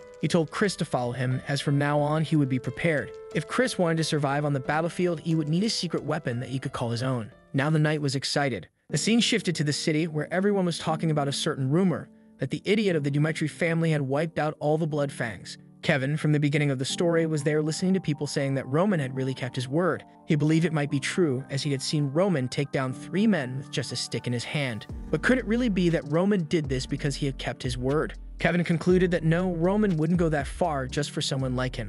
At that moment, his boss asked why he was standing there thinking and told him to get back to work. Kevin thought about how all he wanted was to be strong enough to protect his family. He knew that there were still dozens of people like the Bloodfangs in the world. But as a peasant, how could he become stronger? Training wasn't an option, he wouldn't even get a chance. Just then, someone called out to him, causing the crate he was holding to fall to the ground. It was Roman, who said that it had been a while since they last saw each other. Kevin asked what Roman was doing there, but then quickly corrected himself and threw himself to the ground, thanking Roman for saving his family. Roman asked if things had improved, and Kevin confirmed that they had. The Bloodfangs were no longer pursuing them, and he had even found a job. The only thing Kevin didn't know was how to express his gratitude. Ronan told him not to worry because there would be an opportunity as soon as Kevin heard his proposal. His family would never have to worry about money again. Additionally, they would have a house and good food. They wouldn't need to work in exhausting places anymore. Kevin's entire family could be blessed with this new life, but the price was that Kevin would have to swear loyalty and live for Roman. Kevin was silent for a moment before he bowed his head to the ground, saying he would live for Roman. He would die if Roman asked and kill if Roman commanded. If Roman promised to take care of his family, that would be more than enough. Roman saw that Kevin was the kind of person who showed loyalty with his own blood. In his past life, the Mad Demon was someone who could wipe out entire clans with just one word. Maybe that's why as soon as he thought of summoning someone, Kevin's name came to mind. It was truly worth it to see the boy again, and Roman said that from this point forward, Kevin was his. Back at the Dumitry Castle, Roman handed Kevin over to Hans and asked him to help the boy adjust. Roman mentioned that he would return later, and Kevin expressed his gratitude for everything. With that, they left and Roman headed to the library. Roman began studying the path of the Aura Knights. The first stage was the manifestation, which qualified someone as a 1-star knight. To reach 2 stars, one would need to cut through steel with their aura. At 3 stars, one transcended logical comprehension and was treated as someone special in any kingdom. On the Salamandra continent, there were a few 6-star knights, but no one had ever heard of someone reaching the 7th rank. Even among the 10 strongest in the world, not all were 6-star knights. Roman mused that given Chris's strength, Jonathan must be a 3-star knight, and that 6 stars in this world were practically incomprehensible. The aura of someone like that could reach 12 meters in height and impact the entire world. Currently, there were only 12 6-star knights in the entire world. Roman realized that these individuals were indeed powerful, especially if they could achieve such feats in an inefficient way. On the other hand, there were the so-called Archmages, a title given to a sorcerer who reached 7 circles. In this world, they were considered half-god, half-human, as they could bring destruction wherever they went. A single spell from someone like that could split the sky in 2. Unfortunately, magic was something that didn't exist in the Mirim world, and now he at least had some idea about it. As unlikely as it was, he knew he couldn't afford to make an enemy of someone like that for the time being. The fact that he couldn't predict anything about them made everything more dangerous. But Roman wasn't someone who could live in a bubble. He enjoyed experiencing everything and reading overall. This would indeed be interesting. Now it was time to truly begin. The scene shifted to Hans opening a room. Roman asked what it was for. The servant explained that it was the old forge, and no one had access to that place anymore. Roman remarked that it was the perfect place to train. He told Hans that he would be staying there for the next week and that no one should enter or bring him food. Roman made Hans swear that unless his people were in grave danger, he wouldn't let anyone inside. Hesitantly, Hans agreed. With that, Roman was left alone. He noticed that the room was filled with straw because Hans had put it there to make things more comfortable. Roman appreciated the gesture but preferred to do without it. All these days, he had been accumulating energy in the center of his body, but it was time to start developing the techniques he used in his past life. He activated the first stage of the Celestial Demon's art. First, he would circulate all the energy to remove impurities from his body. The cultivation process was aggressive, with blood pouring out everywhere. Ronan knew this would happen, which is why he had accumulated the right amount of energy. He didn't have time to waste and needed to regain his past strength as quickly as possible. The first stage of this technique was called the human stage, and it was the first step toward his goal. The scene then shifted to a week later. A bald man offered to bring tea and drinks for Count Lawrence and Miss Flora. The Lawrence entered and asked where Roman was. The bald man explained that Roman was currently handling some business and then closed the door, leaving them inside. Lawrence remarked that it was clear they weren't welcome there. He told his daughter they would have to wait and instructed her to sit down. He then called her by name and explained that he had arranged this meeting to reverse the mistake she had made. Flora replied that she understood perfectly. Back in the moment when he had shouted upon discovering that she had broken off the engagement, Flora explained that she had already discussed her situation with Roman and even tried to follow her father's advice. But he interrupted her, calling her by name and reminding her that he had always believed she was an intelligent child, so he hadn't expected her to do something like this. She needed to understand that the Barco family had borrowed a large sum of money from the bank, which meant that a war would soon begin. The marriage with the Dumitry family wasn't just a decision. It was inevitable because they were the only family capable of standing against the Barcos in this region. Flora argued that the Lawrence family wasn't weak and questioned why they thought they couldn't win without the Dumitrys. Her father explained that the government had approved all the documents without even checking anything. And if the bank itself had lent so much money, it showed that this matter had already escalated beyond these families. This battle was designed for them to lose, and they would use that defeat to take everything they had. He would lose the land, the honor, and even her, who was known as the flower of the Lawrence family. In the present, Flora reflected that she knew all of this. She understood the decisions and why her father had made them. Yet she had ignored it all for selfish reasons. She needed to wake up to reality since she couldn't live like a flower forever. Meanwhile, Renzo was wandering around, wondering what he should do. As soon as Roman appeared, he would have to tell him that Flora had been waiting for him since the morning. The problem was that it was already late afternoon, but at the same time, Roman had also told him not to disturb him. Finally, the door opened. Renzo, all radiant, called out for the young master, but he was in for a shock. However, the scene shifts back to Lawrence. He already expected this treatment because of Flora's mistake. He knows that the Lawrences need this political marriage, but even so, this didn't sit right with him. Suddenly, he stands up and Flora calls out to him. He announces that he's going to sort this out and find Baron Dimitri on his own. Someone calmly takes a few notes. Then suddenly, Lawrence opens the door and asks why he's making a visit and waiting so long. If he's dissatisfied, he could have just said so. He never expected the Dimitris to be so petty. However, Romero is just standing there observing. He says he understands what he said, but asks if today's meeting was scheduled in advance. The Baron mentions that he understands that he showed up unannounced, but it's been a week since he's been asking to speak with Roman. If, at least, they had refused from the start, they wouldn't have been offended. However, Romero asks why he would refuse a visit from the Lawrences. But now, he wants to know if that's all he has to say, and if really he barged into this room to complain about being tired of waiting until noon. On the day Flora visited, Roman himself said he wanted to end that marriage. Even though they argued with the boy, he is sure Flora didn't want that marriage either. Even if it was a disgrace to the Dimitris, he decided to say nothing and stay quiet like a fool. After all, it was she who came there just to say it wouldn't work out. Even though, at the beginning of it all, it was the Lawrences who were pushing for it to happen. And now he's there, barging into the room and complaining just because he had to wait for a while. Even worse, for a meeting that wasn't even scheduled. And he has the nerve to complain as if it's his fault. He then reveals that not long ago he received a message from the Barcos. It was an offer for a political marriage where they would gain connections with the central government and a piece of the Lawrence's land. Even so, he decided to refuse that offer and asks him why he thinks he did that. Lawrence, who also questions this, wonders because to him, it would obviously be more advantageous to ally with the Barcos. Roman says the reason is simple. The Dimitris have enough power for him to choose whatever path he wants. And since his eldest son liked the young lady from the Lawrence family, that was the reason he opposed the Barcos. At that moment, Lawrence realizes he messed up because of his foolish ego. The father says he understands his son's reputation for being an idiot,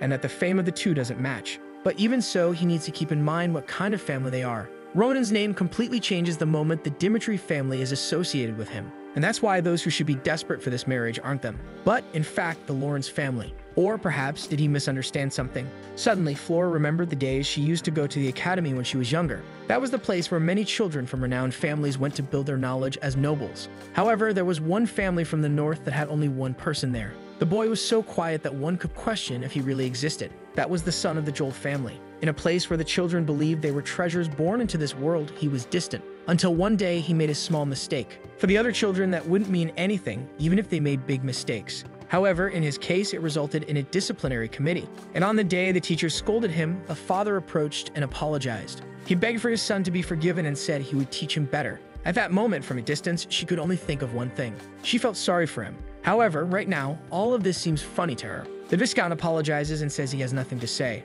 Meanwhile, Flora realizes she had no right to feel sorry for that boy. And the Viscount says his daughter made a mistake out of immaturity. At that time, Joel was weak, and this is the same case for the Lawrences today. Once again, the father apologizes, saying that his entrance was disrespectful, and Flora understood that the weak had no choice but to bow to the strong. It was then that she began to lean forward to apologize to Romero. However, at that moment, someone entered. From the door, they announced that Master Roman had arrived, and Flora realized she had learned this lesson too late. Roman had dyed his hair white, and he was all dark now. He entered the room and announced that Roman Dimitri greeted his father. Everyone was confused, and the father asked if he had finished his training. He said yes, so he replied that they could discuss it later. He was called there to discuss the marriage with the Lawrences. All of this had started because of a decision he made, so he would respect any choice he made. Roman quickly understood what he was trying to say. He knew the significance of the alliance between those two families. At this moment, when the Lawrences are in danger, the wealth of the Dimitris would serve as protection. The father asks if he requested this marriage even knowing that.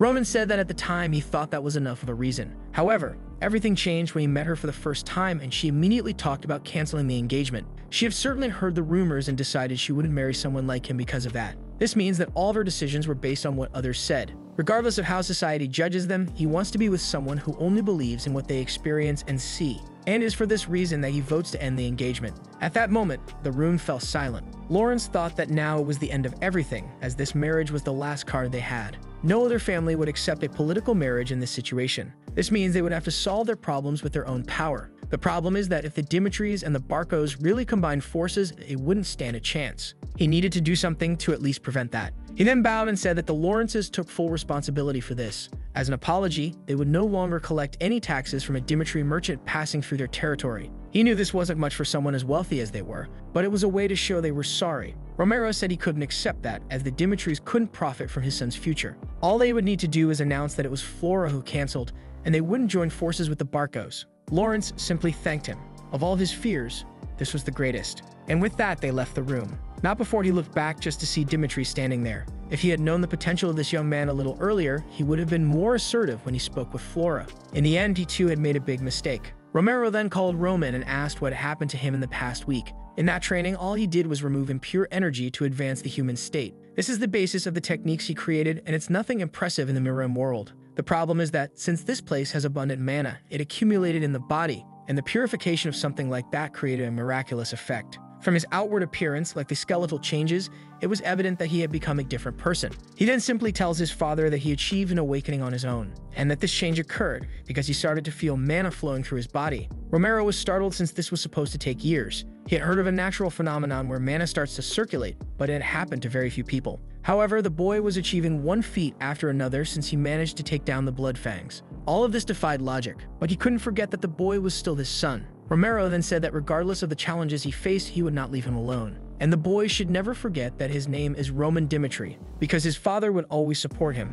At that moment, Baker recalled a flashback. On one of the days when he was being trained, his father always thought he was a pathetic bastard. The man in front of him wasn't cold or cruel. He didn't even push him to the brink of death. He then thanked Romero, while thinking that it wasn't so bad after all. When he left the room, someone called out to him. It was Flora, all awkward, not knowing what to say. She apologized for judging him so hastily and causing trouble for both families. He simply walked away, saying she didn't need to apologize. After all, he hadn't planned on accepting it from the beginning. She continued, saying that she understood he didn't like it. Even though it was something meant for both of them, she was the one who decided to break that promise. However, there was something she wanted to say while she still had the chance. The reason she broke off the engagement. It was at a social gathering in the north where the nobles gathered. The moment they found out she had been promised to the Dimitris, they started spreading all sorts of terrifying rumors. And the worst of all was discovering that he and Roman Dimitri used drugs. This one came from Dare. She knew that drugs eat away at reason and intelligence. She just wanted him to know this. She didn't know if they were true or false.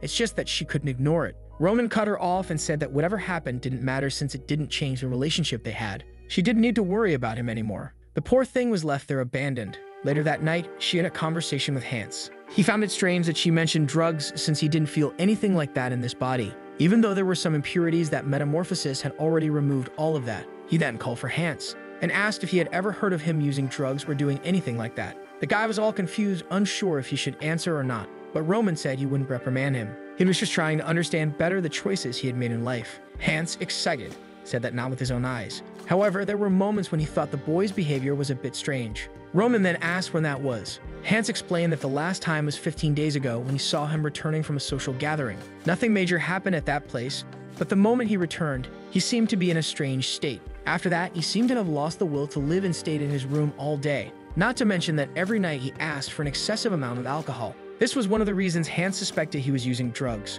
But now that he thinks about it, it really seems like a foolish idea. He remembers Flora mentioned those noble gatherings and asks who organized that party. Hans says it was the eldest son of the Barcos named Anthony. Roman begins to realize that all of this is very suspicious. The moment others find out he's going to be her fiancé, he suddenly takes his own life. Now he has a rough idea of what happened. There were some things that bothered him about Roman's death. In the message, it only said that he was afraid to go to battle, and that's why he took his own life. However, at that time, the marriage to Flora had already been decided, but he didn't mention anything about it. Not to mention that it would have been extremely easy for him to avoid the war with this marriage. But even with all of this, he took his life out of fear. Something about it didn't make sense. Roman then asked if he and this Anthony had always been close. Hans said they had been friends for a long time, but recently things didn't seem to be going well. It started when that marriage proposal with the Lawrences came up, because that would create a huge obstacle for the Barcos who wanted to conquer the Lawrence lands. And the quickest way was to prevent that marriage from happening. This confirmed to Roman that these guys were behind that letter. Hans then mentions that a few days ago, another letter with an invitation to a Barco's party arrived. This makes Buck curious. Hans explains that he didn't deliver it because Roman was in isolated training and asks what he should do with it. Now Roman laughs because it seems these guys are underestimating him. And that's one of the things the celestial demon hates the most. He asks when the party will be, and Hans says in 2 weeks. With that, Roman orders him to inform him that he will definitely attend. The scene shifts to the next day. Kevin was being guided to speak with Roman. However, Hans had already warned him not to be surprised by his change in appearance. He entered and asked if Roman had called for him. Roman turned and confirmed, but at that moment, Kevin was startled and asked what had happened to the young master. Beck ignored this and asked if he was adjusting. Kevin said yes, that the place was very good, and he had no problems. However, there was just one detail. He was still trying to understand what his role would be in this place. He offered to live for Roman's sake, but he didn't know what an ordinary and commoner like him could do. Roman simply said that he would be used as one of his swords. Kevin asked what that meant.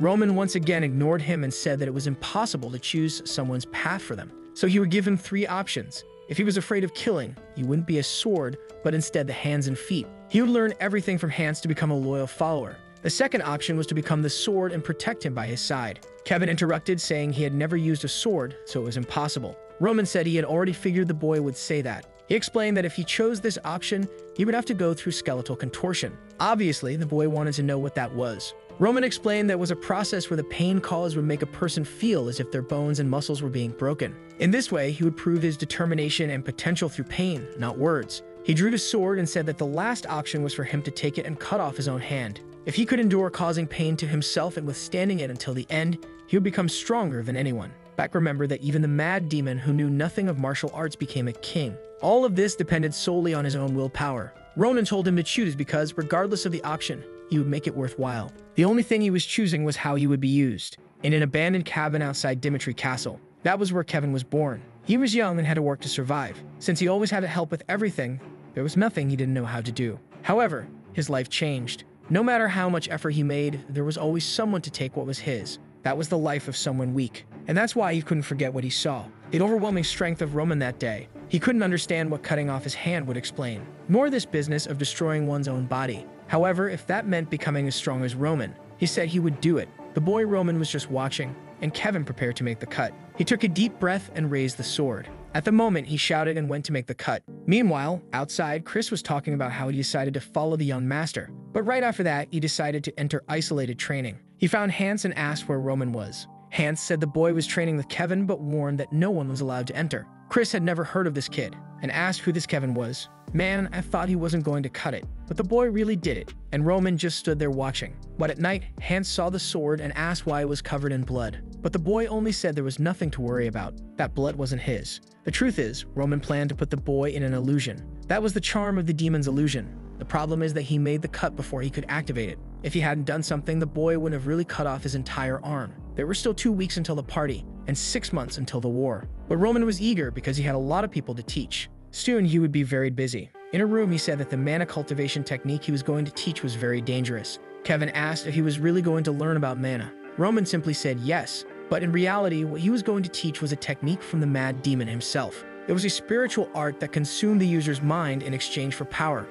However, that could only be used by someone who could withstand extreme pain. And it was by putting the mad demon through that process that he managed to make him useful. If the boy didn't hesitate even to cut his arm, Roman believed he could learn it. He warned that it was a technique that would make him stronger. However, the pain would be much greater than yesterday. Even with all that, there was only one reason he was teaching it. Not only was it the fastest way for an untrained teenager to grow stronger, but it was also a technique that would allow him to protect whoever he wanted when he reached his peak. Kevin got excited and called for the young master. He said he couldn't express how grateful he felt, but he just didn't understand why Roman trusted him so much. He might have sworn loyalty, but nothing would stop him from running away after learning it. That's why he wanted to know why Roman trusted him so much. But the boy just said he trusted him because he did. Obviously, that left the boy even more confused. But Roman ignored him and told him to rest because the training would start tomorrow. Still, he thought that the mad demon had asked the exact same question. But unconditional trust is only received when you believe in the person. However, he knew Kevin wouldn't betray him. As soon as he became stronger, he would realize how dangerous it is to betray the celestial demon. It makes sense, right? Who would dare betray that guy? The next day, they were already practicing. Roman was teaching him the step-by-step of swordsmanship, how to maintain focus on each movement. Meanwhile, Chris was watching everything from the side. He was dying of boredom and didn't understand any of it. Why was Roman teaching swordsmanship to a guy who seemed to have no talent at all? Or worse, why wasn't he learning anything? He thought he'd get stronger if he followed this guy, but he was being treated like he didn't even exist. Maybe it would be better to go back to his master and ask to be accepted again. But he decided that for now, he'd wait a little longer. And so a few days passed. He threw his gloves on the ground, walked up to Roman, and called out to him, saying it had been 2 weeks since he decided to follow him. In the first week, he did the isolated training, and now in the second, he was there being ignored while he trained Kevin. He apologized for how he acted in the beginning, but he wanted to learn anything. Roman looked at him and said that he had already told him to learn just by watching. Obviously, Chris had no idea what he was talking about, but Roman warned that everyone has their own way of learning. Kevin didn't know anything, so until he reached a certain level, he needed to train. However, on the other hand, Chris was different, and no matter what Roman taught him because he had been defeated, he would accept any teaching without questioning it twice. Chris asked if he was really just going to keep observing. Roman said no and tossed a sword to him. He warned that he needed results to accept the truth, and that's why there would be a duel against Kevin. The poor kid was malnourished, but he would have to take a beating to develop his technique. Roman explained that he would teach Kevin how to defeat Chris, and Chris had to defeat him. If Chris truly believed he was right after this duel, then Roman would teach him personally. Poor Kevin was in shock, realizing he would have to fight a real knight. And Chris, of course, didn't want to duel with a novice. But once again, he got angry and wondered what Roman thought of him. But he decided that fine, he would show that he wasn't that weak now. With that, the two faced each other. Kevin said that no matter the situation, it didn't make sense for him to fight a 2-star knight. Ronan said it was obvious he was at a disadvantage, but he had nothing to lose by being defeated. There are countless people in this world who are stronger than him. Just as his family was oppressed by the Blood Fangs and Chris was trying to oppress him. Is he always going to back down when he encounters someone like that? Kevin, determined, said that he would try once. That made Chris even angrier, seeing a novice thinking he had a chance to win. He couldn't understand what Roman thought he would gain from this fight. But whatever, a duel is a duel. The second Roman gave the signal, Chris was already in front of him. There was no way he could lose to this beginner who had only a week of training. And with that, he landed the first attack squarely. Kevin noticed something and thought about making a move with his sword. However, Chris immediately knocked his arm aside and landed a hit right on his stomach. The poor kid was thrown far away, and he landed all twisted on the ground. Chris even thought it was weird that the boy was so weak. He thought there was a reason behind this duel that Roman would help with, but he was just standing there doing nothing. He couldn't understand what that madman was thinking. But either way, he was going to end this. Time passed, and our boy was just smiling, while poor Kevin was being beaten. Once again, he fell to the ground. Chris admitted that he was much better than he had thought, and for someone without mana, he really did much more than expected. But it was time to give up. After all, in the attacks he blocked, Chris hadn't even used all his strength. He could have split the boy's head in half, but in a duel, he avoided doing that. However, Kevin didn't seem very inclined to give up, and Chris said he would warn him one last time. If he planned to keep fighting, he wouldn't take responsibility for any broken limbs. But Kevin just laughed. Ronan smiled and Chris was confused, and the boy replied that he wanted to see how this would end. Roman once again told them both to prepare, when suddenly Kevin heard someone tell him to concentrate because he was about to take a surprise attack. Ronan gave the signal for the fight to begin, and Chris lunged, but this time Kevin blocked the first strike. The voice told him to step aside and aim at Chris's chest, but he got tangled up and stumbled. With that, Chris once again knocked his arm aside and landed a hit on his stomach. Kevin fell to the ground and the voice told him to get up. That's when he noticed that strangely, it seemed like he was hearing Roman's voice. Roman explained that this was a mana fluctuation technique that allowed sound to be transferred. He was using small particles near his ear so that only he could hear. Kevin had no idea something like that was possible. And at that moment, Roman told him to dive to the right. He did so and Chris missed the attack. Roman then told him to turn and aim at the left side of Chris's chest. He went to make the strike, but Chris dodged and landed a hit squarely on his ribs. Kevin realized what he lacked was speed. The voice told him to block the overhead attack and wake up, and he barely avoided another hit to the stomach. The voice told him to escape to the right, but once again, he took a hit to the face. The boy was really getting beaten, even with instructions. Chris remained impressed that the kid wouldn't give up, and Roman realized that the boy didn't stand a chance, since he couldn't respond quickly enough to the commands. However, for Roman, the situation was quite interesting. This was because Kevin was smiling, thinking that Roman was omnipotent. Even though Chris was a 2-star knight, Roman could give him the perfect commands to win. Kevin knew that the problem was his own body. If he had been following the tips correctly, he would have been winning. He realized that the true person being manipulated in that fight was Chris. He received a tip and once again dodged. At that moment, Roman told him to advance and try a counterattack, which Chris barely managed to dodge as well. But then Chris retaliated with a punch to his face. Chris began to realize that he was no longer able to knock the boy out and was only landing weak blows. And Kevin realized that even the esteemed knight, whom everyone thought was a genius, was extremely weak compared to Roman. For Kevin, that was the type of person he wanted to serve forever as his lord. So even if Roman said something that made no logical sense, he would just follow the orders blindly. For someone like him to become a true sword, there was only one answer. He would have to do it through sheer willpower. Some time passed. Kevin was still in the same situation, and Chris warned him for the 10th time, the last time, that if he continued like this, he would have to take responsibility if he got injured. But once again, Kevin smiled, and the scene repeated itself perfectly, with Kevin saying he wanted to see it through to the end. But then Chris lost his temper, calling him insignificant. If that's really what he wanted, he would give him what he was looking for. He would leave the boy with a crippled arm, and he would regret this moment. But Roman warned him to take a step forward and stop the attack halfway. The strike had to carry all the force he had, and Chris soon realized he had put himself in a bad position. However, he managed to move aside. Chris couldn't believe the kid had the courage to step forward in such a situation. And Roman told Chris to calm down because it wasn't over yet. He had to turn and go forward once more, and there he was obeying blindly. But Chris got angry because the attack was slow and full of openings. But he was startled. Once again, Kevin had set a trap and dodged, and now it was Chris who had no way to dodge. And with that, the strike was made. Roman was just smirking, and Chris couldn't believe it. He had almost been defeated by a boy who had been training for a week. Angry, he got up and struck Kevin's hand, making him drop the sword. Exhausted, the boy fell to the ground. Roman was just standing on the side, watching. He was impressed that Chris had really noticed that the second attack would be a feint. Chris only thought that the boy was a crazy fool. But Roman walked over and said that indeed Chris had won. So if he wanted, Roman would personally teach him from tomorrow onward. But the choice to learn would be up to him. Sometime later, Chris was worn out. He had no idea why he accepted that fight. He had nothing to gain from it and almost lost in the end. That last move was strangely similar to the one Roman used in their first duel. But what if he hadn't had that experience with Roman? Maybe he wouldn't have beaten Kevin without using mana. With that, yet another wild card in the story started laughing, saying that the day had matured with just that one experience. The next day, Roman asked what he would do. That's when Chris said he didn't want any more teachings, because he would grow stronger just by being by Roman's side. That duel taught him a lot, since Kevin's decisions were always the right ones for each situation. He thought the boy hadn't received any instructions, but in reality, he was wrong. Just by trying to understand Kevin's decisions, his mind was already filled with a wealth of teachings. He didn't know what had happened, but Roman was on a level that even Captain Jonathan couldn't reach. If that's the case, until the moment he becomes stronger than Roman, he will observe everything. While our boy smiled, Chris was there looking at him with pure hatred. But Roman simply said that today they would continue with the training. A few days passed, and the date for the Barcos social gathering arrived. A week before that, observing a painting, someone asks if they've heard about it. The fact that Roman Dimitri canceled the marriage with the girl from the Lawrence family. A guy comments that apparently it was Flora's mistake. But people seem to believe that her father just felt sorry for her when he saw the appearance of that Dimitri idiot.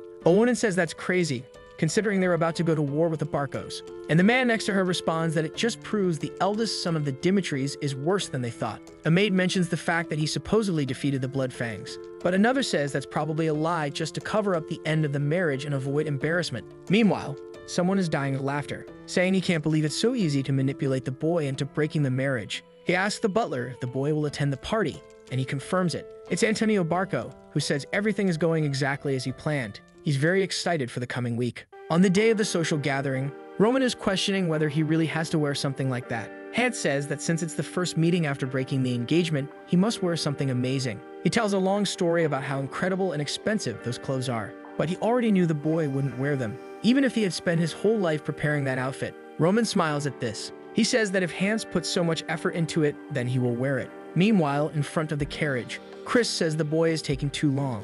At that moment, he comes running, apologizing. It's Kevin, who now indeed looks like a child, saying he didn't know how to put on armor. Chris asks why he's like that, and Kevin explains that there was no armor that fit him perfectly. Chris, however, couldn't forget that he almost lost to this kid just because he received help from Roman. The poor boy was all clumsy and didn't even know how to put on a helmet. But at that moment, Chris told him to pay attention. They were not only Roman's escort, but also the face of the Dimitris. This meant their reputation also depended on the actions they took. Kevin said he would keep that in mind. Sir Knight. Chris loved being called a knight and beamed, saying it was good to know Kevin had learned. The scene then shifts to a castle. Inside, many nobles were gathered, all from the most distinguished families in the region. One of them, holding a glass, asked if it's true that Roman will really show up. It's really funny that he's showing up after breaking the engagement that he himself wanted, especially knowing that the Barcos are targeting the Lawrences. A girl says that's why everyone considers him an idiot. Now the Dimitri's position had become completely ambiguous, all because of Roman. Another commented that at least he was going to participate, apparently to try to clean up the mess. The blonde girl asked what this Roman Dimitri was like. The guy next to her just said that he leaves a terrible impression since he's not powerful, not handsome, short, and weak. Another comments that any woman would try to break the marriage if forced into it. At that moment, the butler coughs in the middle of the room and announces that the eldest son of the Dimitris was arriving. With that, our boy appears, obviously shining with his platinum hair. No one could recognize him. The girls were all flustered, wanting to know if that was the Roman Dimitri. It didn't make sense for him to look so different, since he was shorter than everyone before. Not to mention that even his hair was different. The blonde girl was now standing there, taken aback, and immediately headed toward him. She said it was an honor to meet him and introduced herself as Sophia from the Gristle family. She said that perhaps he hadn't heard of her family since they were small, but her father dedicated his entire life to the kingdom of Cairo. Roman said he indeed knew them, and she was impressed. Ronan mentioned that it was impossible not to know a family with a history of hundreds of generations. Some time before, Hans had given him a book about all the families in the northern region, but he questioned Roman why he wanted that out of the blue.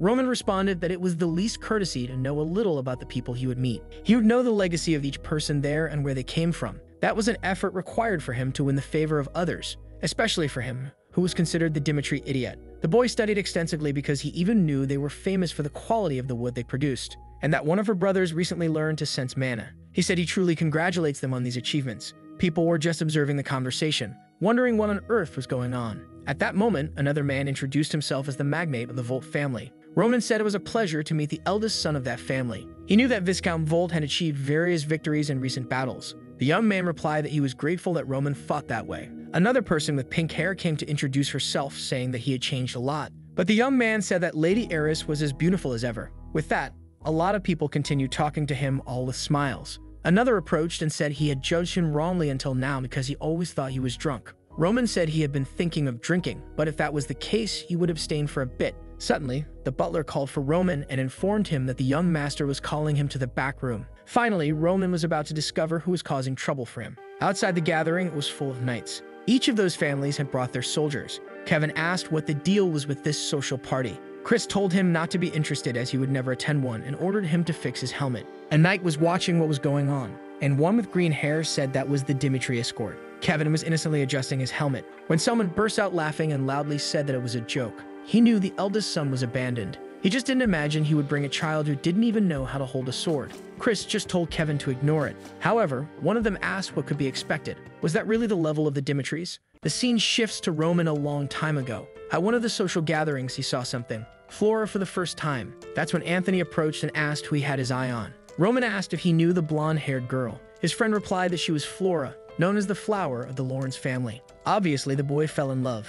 And now here's our Roman entering the room. All excited, he asks how much he's changed since they last saw each other. Roman was just observing. Anthony said he knew he had changed, but not this much, and told him to sit down and tell him everything that happened. Roman immediately noticed traces that some other people had been there. The fact that he made everyone leave as soon as Roman arrived meant he had a secret to share. Since Roman decided to make the guy comfortable, Roman then said that he wasn't sure either. He spent a fortune to make some changes in himself, and now, even he had lost track of how much he had changed. But in any case, it was good to see his old friend. Anthony was just observing, and said that indeed, it could be seen positively. He didn't know what the boy was thinking back then. Roman asked what time he was talking about. Anthony mentioned the time he was caught sleeping with his cousin, when he was already promised to the Lawrence daughter. It was truly an incredible time. He found it crazy that he would go so far with his future marriage considering that happened. But if he was here today at this party, it meant he wanted to accept the proposal. And he assured Roman not to worry, that he would keep it a secret. They should discuss his marriage to the Barco family. That was information Roman had no idea about, when suddenly, he felt something strange, and seemed to recall a memory. He remembered betraying Anthony Barco, and begging his father to create a political marriage with the Lawrence family. But even so, he didn't want to avoid his friends, and would use this chance to rebuild the relationship he had with them. That day, Anthony introduced him to Emily Barco. He asked if it was okay for her to drink with them there that day. Roman said Cindy here was part of the family. Anthony told them to serve Roman, but he said he knew how to serve himself. At that moment, the guy changed and asked if he was getting full of himself just because he was going to get married. Roman was confused, but Anthony said he was joking, since they didn't even care about that family anymore. Roman was happy to know there wouldn't be a problem then. And of course, Anthony told him to drink as much as he wanted. And so the poor guy did. What happened next you already know. The boy woke up the next day in bed. He had no idea where he was or what was going on, when suddenly someone burst into the room and shouted his name. It was Anthony, furious, asking what he had done. Roman had no idea because he had just passed out. He didn't remember anything. Sometime later, Anthony said he didn't care who the boy slept with, but this time it had been with Miss Barco. and he couldn't let the matter slide easily. He gave the boy the chance to end that marriage unilaterally, or he would have to marry a direct descendant of the Barco family to improve relations between them. Even though he was furious, he would forgive him because they were friends. However, he would have to give an answer. Back in the present, Back now knew exactly what happened. If what happened that day were discovered, the honor of the Dimitris would be ruined, and Roman didn't have the courage to face his father and confront his anger. On the other hand, he couldn't break the marriage because he truly loved Flora. Since it had been forced by him, it would defame the princess. That's why his decision was to take his own life to resolve the situation. A weak man who never achieved anything with his own hands. That was Roman Dimitri. Truly a miserable and pathetic life. Anthony asked why he was hesitating so much and said that the union of their two families would create something extremely powerful in the region. No one could stand against them, and together they would have all the power in the north. But Roman simply asked if that was the only reason. Confused, Anthony stood still for a moment, and Roman asked if he had to accept this political relationship just because of that reason. Anthony tried to remind him that this wasn't a choice. If he refused, everything that happened that day would be exposed to the world. At that moment, Roman simply put his foot on the table and said that apparently Anthony had forgotten, so he would say it again. Dimitri had no reason to accept the Barcos' proposal. Meanwhile, outside, the gathering was going on smoothly, until something caught Sophia's attention. Of course, it was Roman again, and she asked where he had been. He replied that he had something to resolve, and unfortunately, because of that, he would have to leave. She looked sad, saying she wished he could stay a little longer. He said it was urgent, but everyone was asking him to stay, saying they wanted to talk about many things. But Roman just excused himself and left, until he heard someone telling another to take back what they said. He recognized the voice and tried to get closer. That's when he saw something he didn't expect. A helmet hit the ground, and one of the knights had hit Kevin. Just before that, the man had said that was the level of the Dimitris. Chris just told him to calm down because it wasn't worth it. But the men seemed to have noticed something. They approached, asking why they brought a child whose helmet didn't even fit his head. They got closer and said it looked like they picked up a kid from the street and put armor on him to call him an escort. Chris asked if they were training more to be clowns than to use a sword. The man ignored him and said he was confident he could beat this kid without any training. That's why everyone calls their lord an idiot. Kevin told him to take back what he said because he shouldn't refer to Roman like that. The man was confused, but Kevin just grabbed his hand and told him to take back what he said. That's when the man slapped his helmet. The poor kid didn't even react, and Chris thought about drawing his sword, but he knew those were Barco's knights. If he really did that, it would cause chaos between the two families. He wasn't just causing trouble for the young master, but for everyone there. From the ground, Kevin said he was Roman's knight, and that he never wanted to be a knight if it meant being like the bunch of thugs they were. The man just chuckled and moved toward him, saying he wanted to see how far his pride would take him. That's when someone grabbed his wrist. Everyone was in shock. It was Roman, calmly asking what was going on. He just took a look. The moment the man started to say his name, he got slapped in the face. He was completely confused, not understanding what happened. Not only did he get slapped, but he couldn't even react. He was about to say something, but got slapped again, not understanding. Once again, he didn't know where the slap came from. It was becoming a joke. He tried to speak again and got slapped in the ear. The poor guy was already shrinking, and now he was about to kiss the ground. He was starting to get traumatized, not knowing what sequence this was. But Roman simply told him to lift his head again. Meanwhile, in the room, Anthony was there. He couldn't understand what had just happened. At the meeting, he warned Roman that if he didn't accept the proposal, he would be making an irreversible mistake. But Roman just replied that his reputation was already bad, so having one or two more rumors wouldn't change anything. And he warned Anthony that he should behave a little better. He had chosen to cancel this marriage on his own, not because of that threat. But since the Dimitris were no longer allied with the Lawrences, in a way, Anthony's goal had been achieved. However, at any moment, Roman could decide to help the Lawrences, and that would interfere with the Barcos. And maybe he should do that just because of those threats. Roman had already researched a lot about the Barcos. They had an influence with the central government that couldn't be ignored. But that's all they had and nothing more. If one were to truly consider wealth and power, the Dimitris were the real force in the north. He then asked Anthony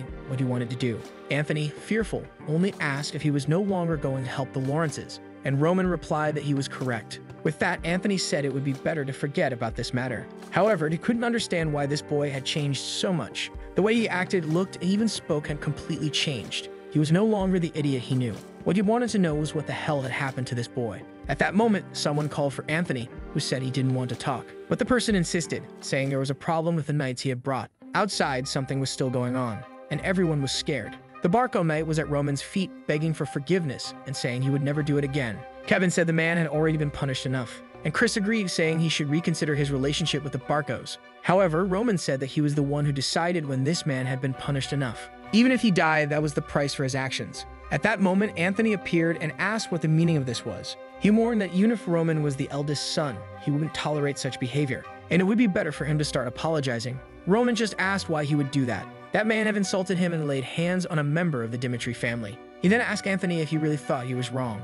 Anthony responded that regardless, he had crossed the line. Ronan reminded him that if he continued like this, their relationship might be destroyed. So it was best for Anthony to control his actions a bit better. Since he wasn't a patient person, he wanted to know what Anthony was going to do now. Anthony remembered that Roman had threatened to rekindle relations with the Lawrences. As much as he hated it, he had no choice. And he said that indeed, seeing the situation, it seemed Roman was right. He also would have had to punish that man the same way. Roman left, saying that they indeed got along well. But it wasn't over yet. He went up to the soldier, raised his hand, and told the man to prepare his face. This went on for a while. The old Roman was a person everyone disrespected, even though he was from the family that was the greatest power in the north. He called Chris and Kevin and said they were leaving. But now, everyone who was present had no choice but to recognize that the idiot they had heard about no longer existed. On the way back in the carriage, there was silence, and Kevin apologized since Roman had been insulted because of him. And Chris apologized for not doing anything when they spoke ill of the Dimitris. Roman stayed silent for a moment. He said he knew it couldn't have been easy for them to endure that until he arrived.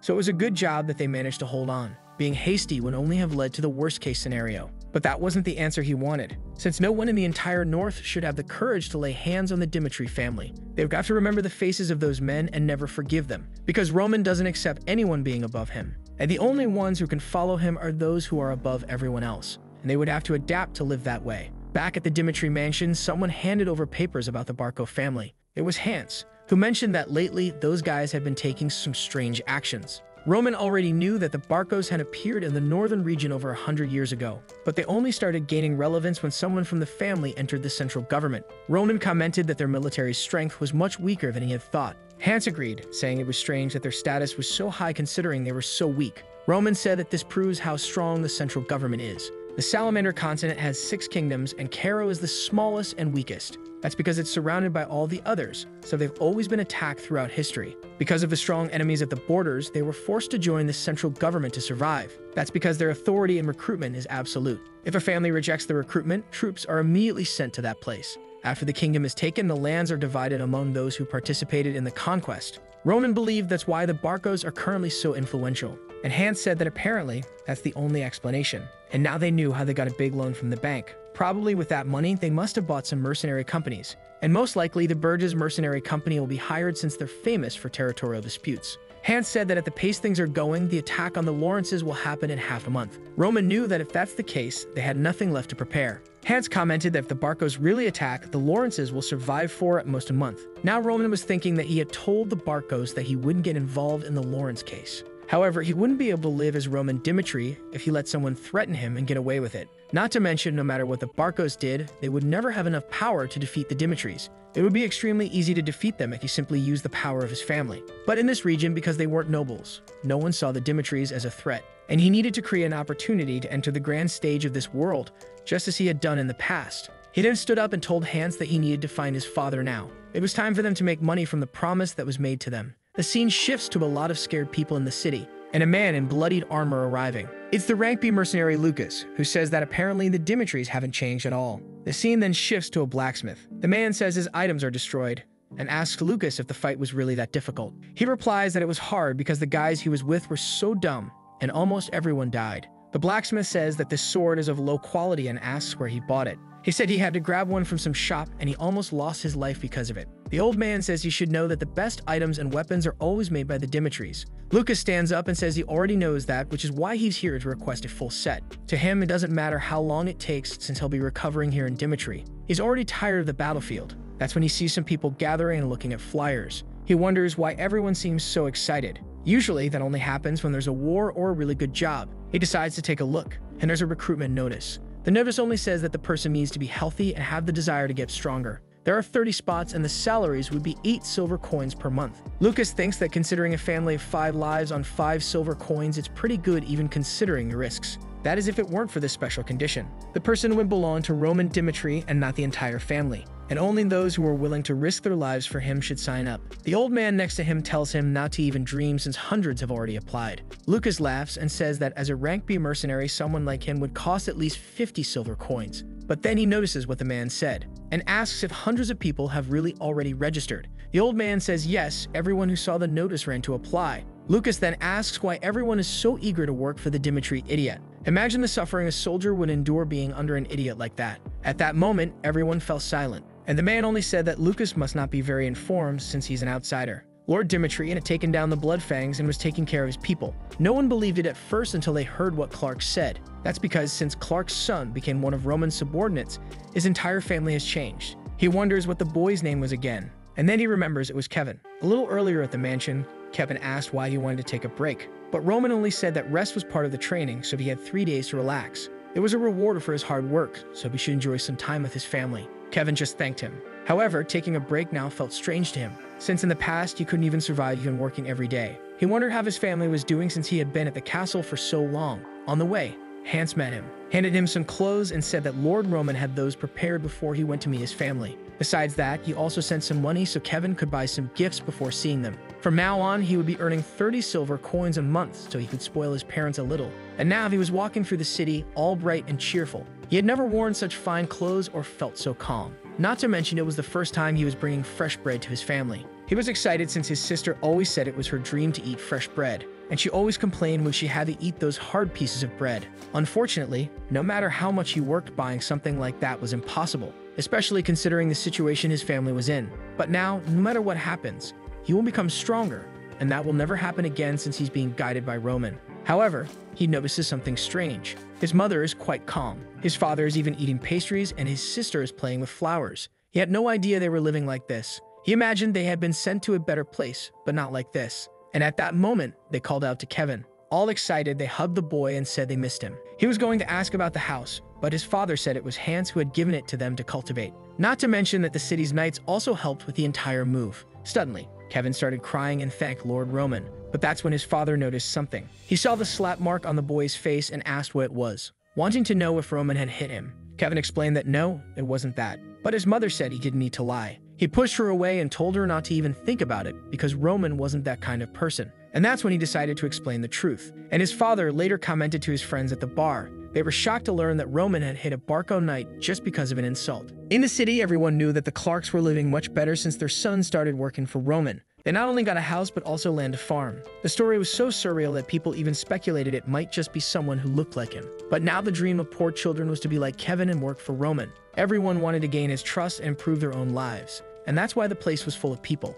Lucas couldn't believe any of these incidents. The Roman Dimitri he had seen in a casino 2 years ago would never have done something like that. It made him wonder what had happened in that time. But he was curious, so he wanted to take a look. Back at the mansion, someone was commenting that the preparations were going correctly. They would provide some of the soldiers, but Lord Roman would handle the entire process. However, the person asked if he was really okay with this and said it was the last chance to back out. That's because developing an army that depends on one person is extremely dangerous. But Romero commented that when he heard Roman was going to attend the social gathering, he thought the boy was going to team up with the Barcos to remove his younger brother from the succession. But what he did was go against Anthony and beat up his knights, even knowing that his brother might join forces with the Barcos, and that would end his chances of succession. That made Romero realize that his son had started living the way he wanted since that incident with the Bloodfangs. And as a father, he was curious to know what his son wanted to achieve. Jonathan said that was fine. He understood then. Romero asked if they had at least 50 people registered, because with fewer than that, it would be difficult to form an army. But Jonathan said that so far, there had already been over 500 people. Of course, the father had no idea why that was. The scene shifts to the day of the recruitment. Everyone there is anxiously waiting to see what will happen. And Chris goes to the back and calls for Roman. He informs him that all the preparations for the test are now complete. A day before the test, Alec was in a bar drinking heavily, saying that the Dimitri's dark beer was always the best. But he couldn't believe it. There were really far more applicants than he had imagined. Not to mention that there were 3 loud guys in the corner. From the copper plates on their thighs, he knew those were at least rank C mercenaries. The others at the counter clearly had combat experience. Considering the number of bars that must be filled with people like them, the level of the applicants was much higher than he had expected. But it didn't make sense since, for experienced people, there should be a better job than this. He didn't know if it was curiosity or what, but he couldn't understand. Then he overheard a guy asking his friend if he wasn't going to become a Lawrence soldier. The guy said yes, as that was his hometown. But after seeing Dimitri take down the Bloodfangs, he changed his mind. Everyone who didn't see it says it's a lie, but he was there that day in the middle of the square, when Dimitri showed up covered in blood and dragged the leader by his hair. To him, it was unbelievable to think that Dimitri came all the way from his territory just to kill that guy in front of everyone for messing with his people. The image of that scene never left his mind. A lot of people deny the incident and say it's a lie, but he was there to see firsthand that Dimitri wasn't the weak and idiotic person all the rumors said. He really was a leader who fought for his people,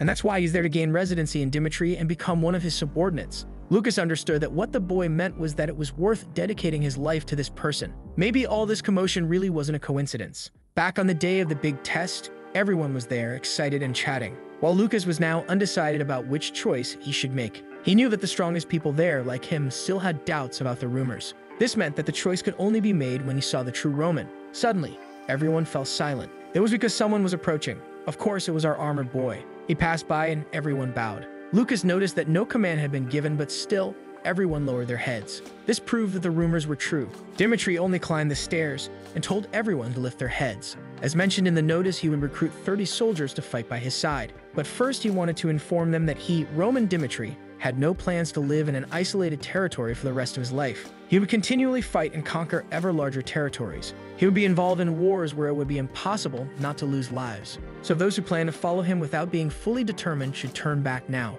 What they should think when their head flies on the battlefield is not resentment for being sent there by him, but regret for not being by his side at the moment he reigns supreme over this continent. The entire crowd fell silent. Lucas just couldn't understand why someone with his position in his own family at risk was being so arrogant. But for some strange reason, that man made him believe it. With that, Chris stepped forward and said he would explain the instructions for the test. The test was extremely simple. They would stay in a designated spot and the archer would fire 3 arrows at them. Maybe they would graze their body, or hit the wood right behind them, or even hit them directly. Only those who did move an inch after all 3 arrows were fired would pass the first stage of the test. With that, the first name was called. The man stood in front of the wood and the archer prepared. However, the others were wondering if they were really going to do this. It didn't make sense to put a soldier's life at risk for this test. He knew that Archer was extremely talented. Surely he would never make a mistake. The first arrow was fired, and it struck right next to the man's neck. Seeing this, the man thought it could only be a psychological test. He just had to stand still and be sure nothing would happen. After all, he knew the arrows would miss. At the moment, he was speechless. The people were terrified, and the man couldn't believe it. He fell to the ground and began to writhe in pain. Chris told them to get him out of there and start treating him immediately. With that, the man was indeed taken away on a stretcher. The people began to ask if Dimitri was really asking them to be hit by an arrow. Chris just called for Morrison's name. It was the man who was next in line and had seen what happened. That arrow went straight into his leg, but if it had been his head, he would have died. To him, this was too insane, and all he wanted was his chance to become a knight. Chris realized that everything was happening just as Roman had said, and with that, he stated that it seemed the second man had given up. He warned that anyone afraid of getting hit by an arrow should quit now, and ordered all the cowards to leave that place immediately. A little earlier, someone had said they would explain each person's role. The 4 there tomorrow would be hit by an arrow. The man next to them was the best archer in the region and would only hit non-fatal spots. There would be the reward they would receive for this, a chest full of gold coins. Obviously, taking an arrow for all that seemed worth it. Roman said there would be medics on hand, but it wouldn't change the fact that the arrow would be real. He asked if the men wanted it, and they all said yes. With that, the men left, and Chris asked why Roman was going so far. He explained that you can't build an army just with threats. He needed people willing to put their lives on the line. Even if the chance of being hit was 1 in 100, some people would still quit because of that 1% chance. Chris asked what the condition was that people would have to meet to become his subordinate. Ronan said he wanted someone with an extremely resilient psyche and mentality, someone born with the heart of a beast. Chris was confused because that was more important than experience. Roman said that someone like that would become stronger than anyone else, regardless of where they came from, and only those stronger than everyone else would walk by his side. But now everyone was wondering what kind of insane test this was. A good part of the applicants were already leaving, saying it wasn't worth taking an arrow just for a chance to serve Dimitri. Chris mentioned that at least 100 had already left, and he turned to call for Roman. He was thinking about the heart of a beast, which is an innate talent, just like Kevin, who was ready to cut off his own hand without any hesitation. Or Chris, who ignored the humiliation he suffered in front of everyone to ask about how to become stronger. That's the kind of person who has the heart of a beast. No matter how strong someone's physique is, when they are born, they can't defeat someone like that. That's the type of person he wants to find in this test. So he gave the order for the test to continue.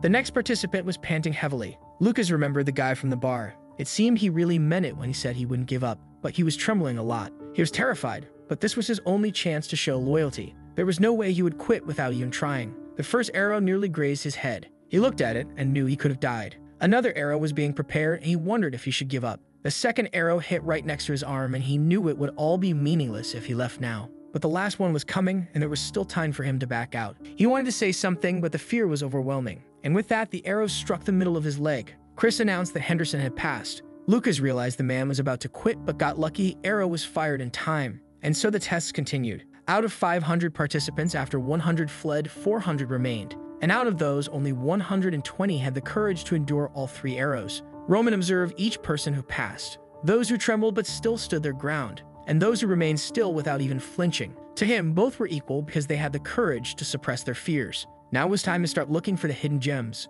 those who would look at him with admiration, not fear. Roman congratulated everyone but warned that he would only accept 30 people, and for that, they would have to go through a second test. Those who became his subordinates would live the life of a predator, and strangely, he only said that, leaving Lucas confused. Roman simply stated that the orders for the second test were straightforward. There were various swords of different types and shapes beside them, but none of that mattered. They just had to choose the sword they wanted and prove their worth in a duel against him. Lucas wondered if the man really planned to fight 120 people. Roman announced that all they needed to do was last 1 minute against him. Those who passed would receive even better conditions than those listed. The bald man then stepped forward and declared he would be the first. This guy had the look of someone who had fought 1,000 times, but let's see if he could endure this. With that, they were already face to face. Roman asked for his name, and the man said it was Vulcan. He questioned if the sword was good, and Vulcan said it wasn't a problem. Vulcan thought that Dimitri's confidence was a bit overblown, but although it was true that Roman had taken down the Bloodfangs alone, it was impossible for him to be defeated in a minute. Chris then told them to prepare. For Vulcan, surviving a minute would be easy, and he was more interested in testing the person he was going to serve, and Chris said they would start. Vulcan immediately lunged, saying he would find out what kind of man Roman was, and launched an attack with all the strength he had. But in a second, Roman dodged and was already at his side, and just made him look like a fool by tapping his foot, making him fall. Vulcan tried to get up, but at that moment, the sword was already at his neck. Roman simply called for the next one. At that moment, Lucas realized that this man was on a completely different level. This test was entirely incomparable to the first. When everyone saw the volcano being instantly defeated by Roman, they knew how strong he was. However, they all thought the same thing. As more and more duels took place, he would get tired. Then, it would be easier to defeat him at that moment. However, half of the duels had already happened, and 60 people had already been defeated. Roman wasn't showing any signs of fatigue, and Henderson was thinking about what he said before this all started, surviving as a predator if he won that. He realized that Roman lives like a predator, a person who does whatever he wants in a world where the strongest survive. Everyone knows that at this moment, Roman is still considered the fool of the Dimitris. This might be the only chance in life to become his subordinate. The problem is, how do you defeat a monster like that? At that moment, Roman says that if no one steps forward, everyone will fail. A guy then says he's going to participate. Finally, it was Lucas's turn. He introduced himself and said he was number 61. He already knew that Roman Dimitri was a monster. Compared to what he knows, these abilities were overwhelming. And it's unbelievable that he exerts so much pressure just by standing there. And after watching the first duels, he really believes this guy won't just stand there. He doesn't care about the 8 silver coins per month. He's more curious to see where this guy will be in a year. And to do that, he first has to pass this test. Chris is impressed. This is the first person to attack directly since the first participant. Not to mention, the right hand was aiming at the head, while the left hand was already prepared to counterattack at the heart.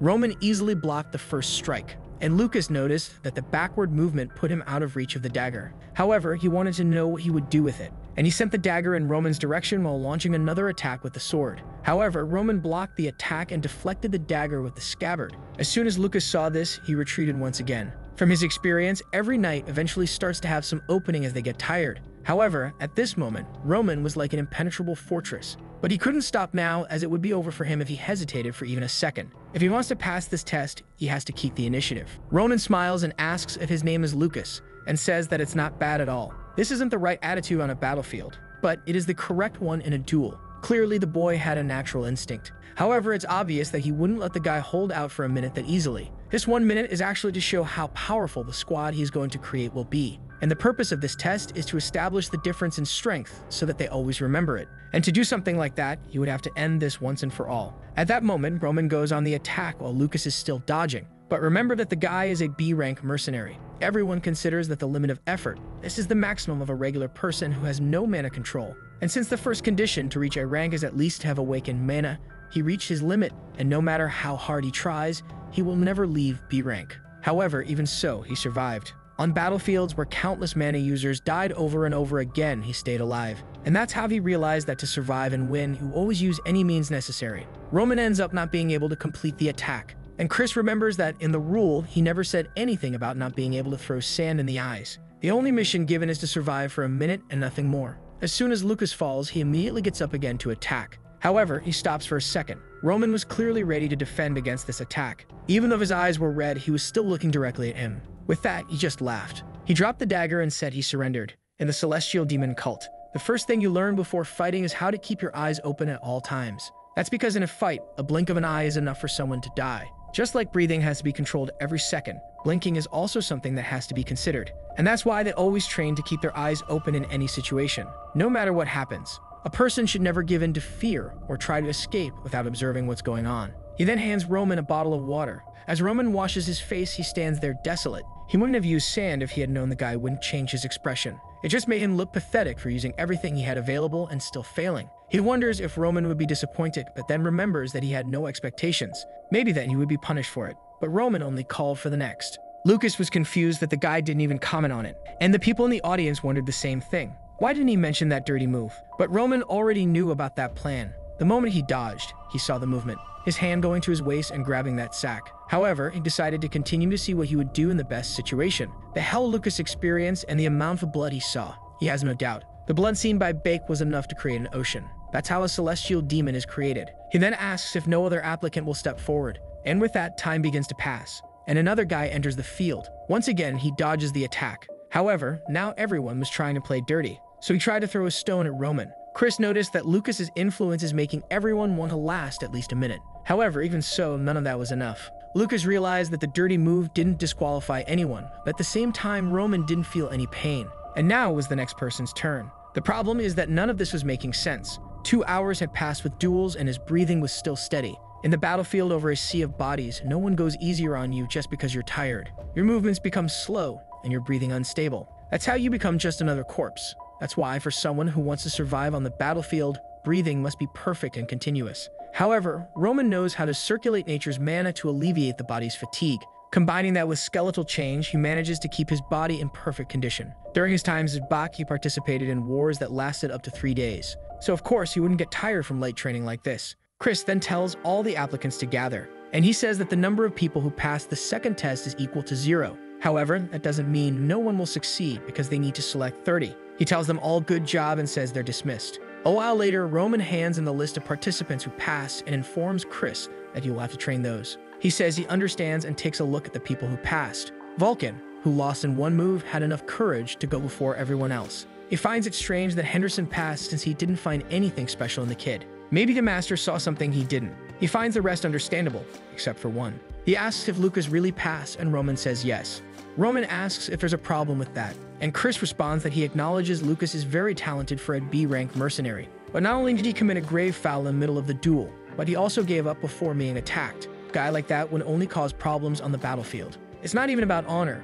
It's because the average mercenary would abandon comrades to survive. However, Roman says that's precisely why he passed him. Of course, the poor guy is totally confused. But Roman says it's exactly because he isn't a coward who knows honor that he passed. At the moment when everyone was worried about Roman's judgment, he saw an opportunity and acted instantly. That's the kind of person who survives on the battlefield, doing whatever it takes. So he asks Chris why he was so sure Lucas would betray his comrades just because of a foul. He remembers that Jonathan once said that those who survive on the battlefield aren't the ones who know how to use aura, but rather those who calmly analyze each situation and act accordingly. He needed to keep in mind that no matter how strong he was as a knight, there was always a chance he could be killed by one of these, those who hide in the shadows and look for a chance to strike. Chris realizes that in that situation, it really was the most realistic thing for Lucas to do. Once again, he was the one who couldn't see things clearly. However, he then tells Roman there's one more thing he doesn't understand. The battlefield won't start for another 5 months.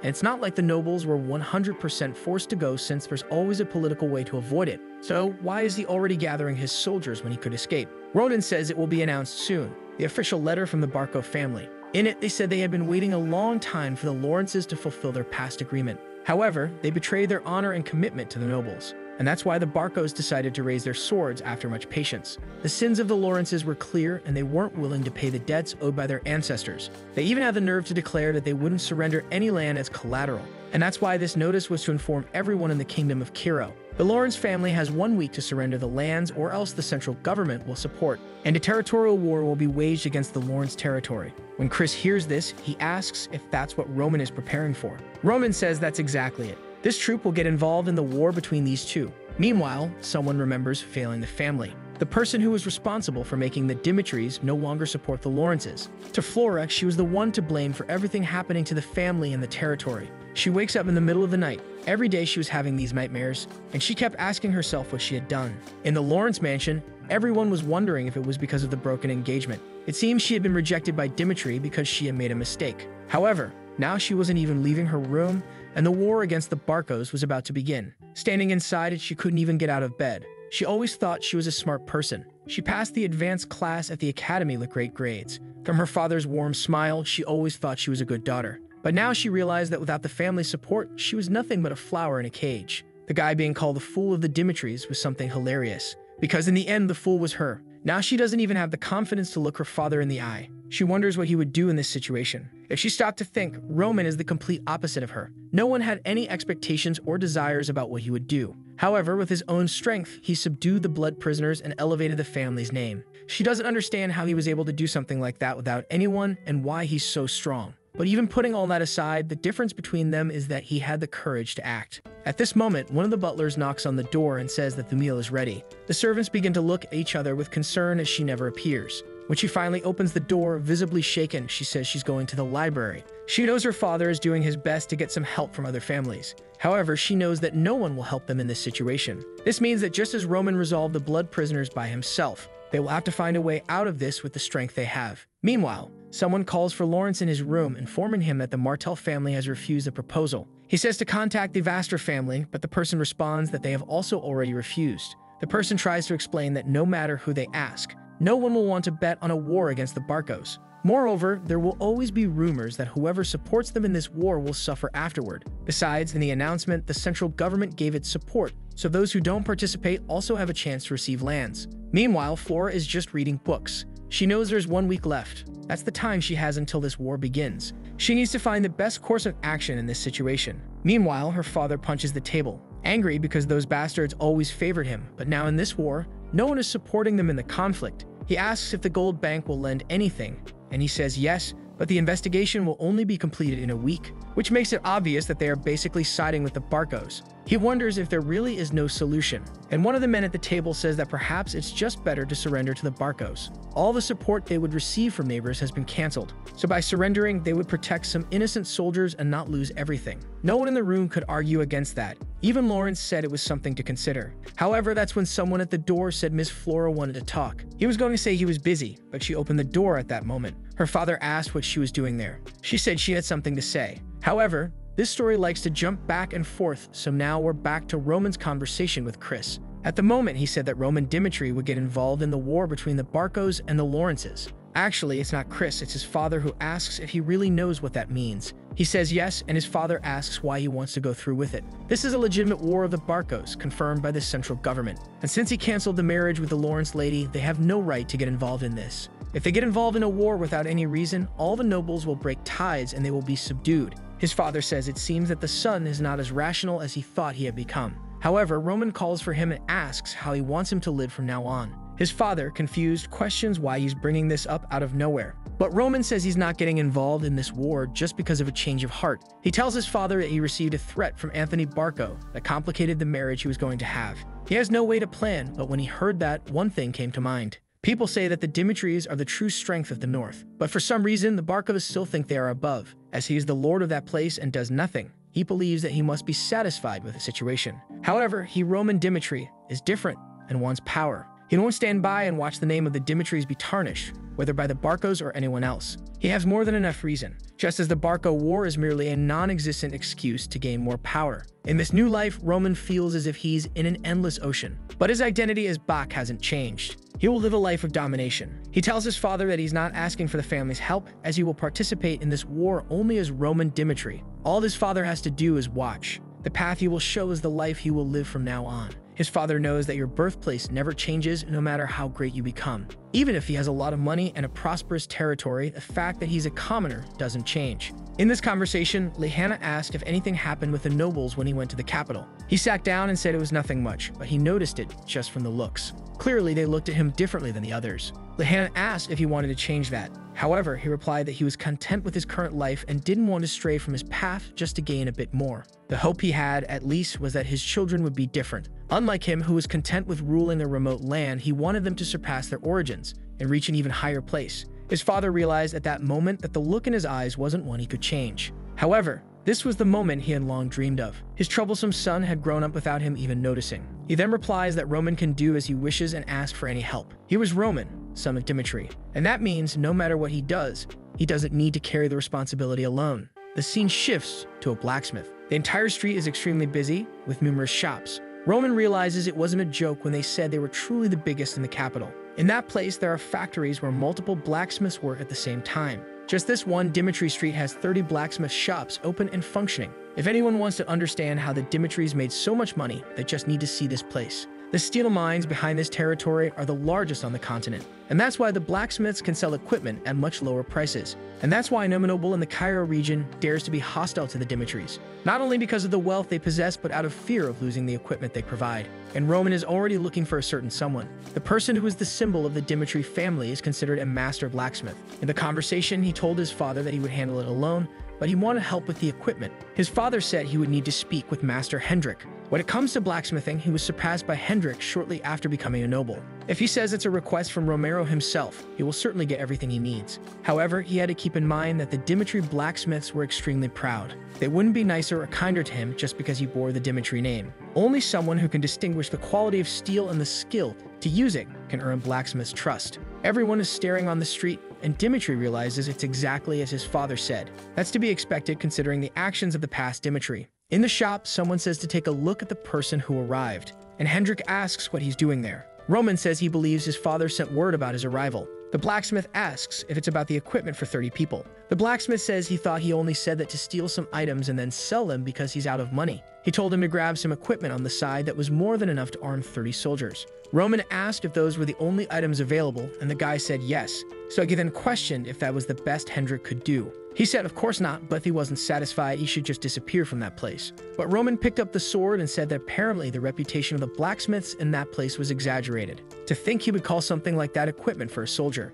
He says he will ask one more time. He wants to know if this is really the best work of Master Hendrik. Hendrik, of course, lashes out at him, saying that the equipment there is of the highest quality in the entire Cairo continent. And the boy who never sweated in front of a forge was trying to judge their work. If it weren't for Romero's request, he wouldn't even receive anything. While his brother worked a long time in the forge to succeed the family, he was covering himself with women in the streets. That means the biggest trash in that place is him and not the swords on the floor. He was just the eldest son who knew nothing and couldn't do anything either. Roman knew he would have to deal with this again. He replied that he understood the reason for the anger. What he wanted to know was why this sword had been hammered so much that it changed color when placed under the sun. This could only have been done by an inexperienced blacksmith who didn't know how to strike the metal. This proves it's not the work of the Dimitris, and the old man cannot deny this fact. He makes a cut with the sword and says that with this, one of his soldiers died on the battlefield because it didn't pierce the flesh. Another soldier had the blade stuck in the enemy's muscle and died with a frightened expression. He asks if that isn't an injustice.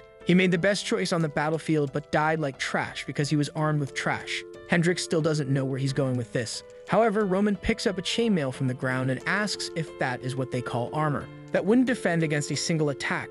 Not to mention that the weight distribution was all wrong. This means that anyone who trusts in that will die on the battlefield. The organs of soldiers who relied on this chainmail would be torn apart. Dimitri continues to ask what nonsense he is talking about. Roman asks if he really doesn't understand. Roman can understand this guy's frustration since he showed up out of nowhere and started criticizing the equipment. He can accept those thoughts and feelings. However, he crossed the line. He says that if he had really taken that pile of trash from the ground, soldiers who trusted their lives would have died. Hendrik's feelings couldn't lead to such retaliation. That's because 30 lives were at stake, and even knowing that Hendrik fled from the truth, he asks if someone like that can really be called a craftsman who represents the Dimitri family. Because of personal feelings and this pile of trash, 30 innocent people who did nothing wrong died. His intentions and feelings shouldn't be important. He asked for weapons and armor with his father's name at stake, and the response was to receive this pile of scraps. These actions should be seen as insubordination to his father. He says he knows he's not doing this on purpose, but he needs to understand what his actions represent. Since this wasn't a personal request,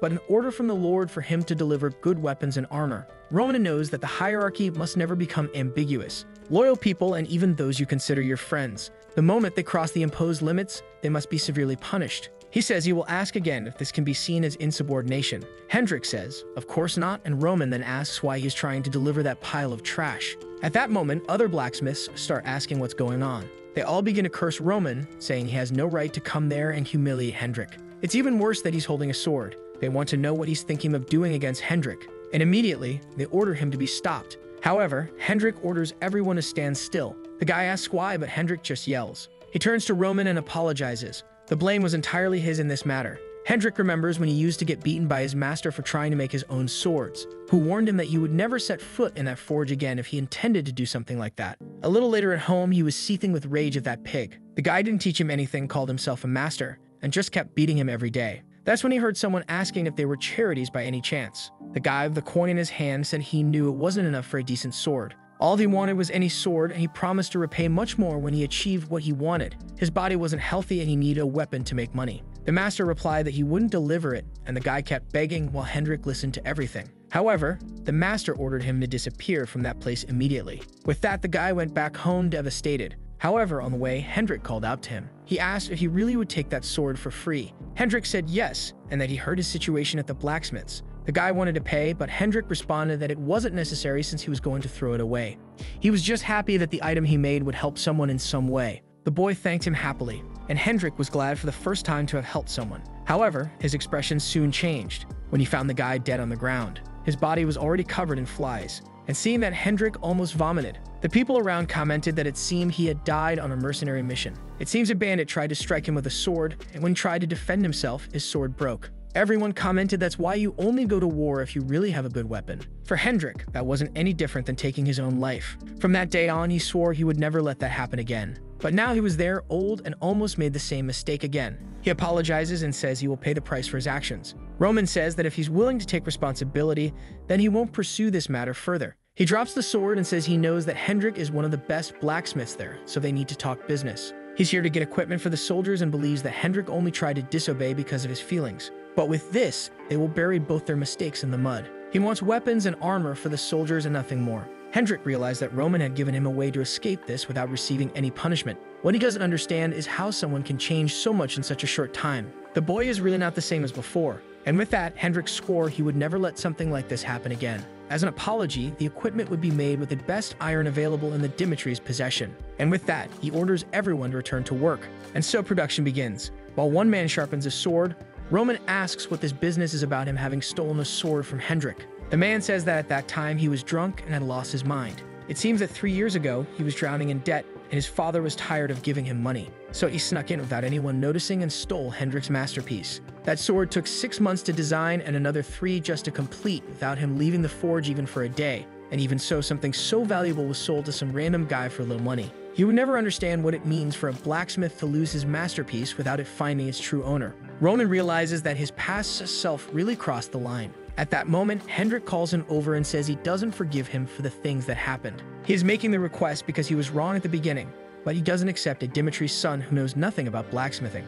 He had to keep in mind that the foundation of that place was the forge. If one day he made something with his own hands that wasn't trash, then he would see him differently. Roman responds that it won't take long, and with that he returns to the same secluded room where he trained his skeletal body. Everything was organized exactly as he had requested. All the tools were available, and now it was time to start. When he was back, it was at 18 years old that he decided to forge his own blade. When everyone was deciding who would be the successor of the demon cult, he was constantly attacked by his brothers. He was attacked by number 11 one night and almost lost his life. He barely survived, but the sword couldn't withstand the attacks. Even so, his brother gave him no chance to escape. He somehow managed to win that duel with a broken blade, but narrowly escaped death. However, that's when he discovered he would need a sword made just for him. From that moment on, he visited blacksmiths every day to learn how to forge from them. Since then, before a decisive battle, he always forged a new sword for his current self. After thousands of battles, the sword changed little by little, and the 39th one was named the Celestial Demon Sword, a treasure so rare that it was impossible to sell at any price.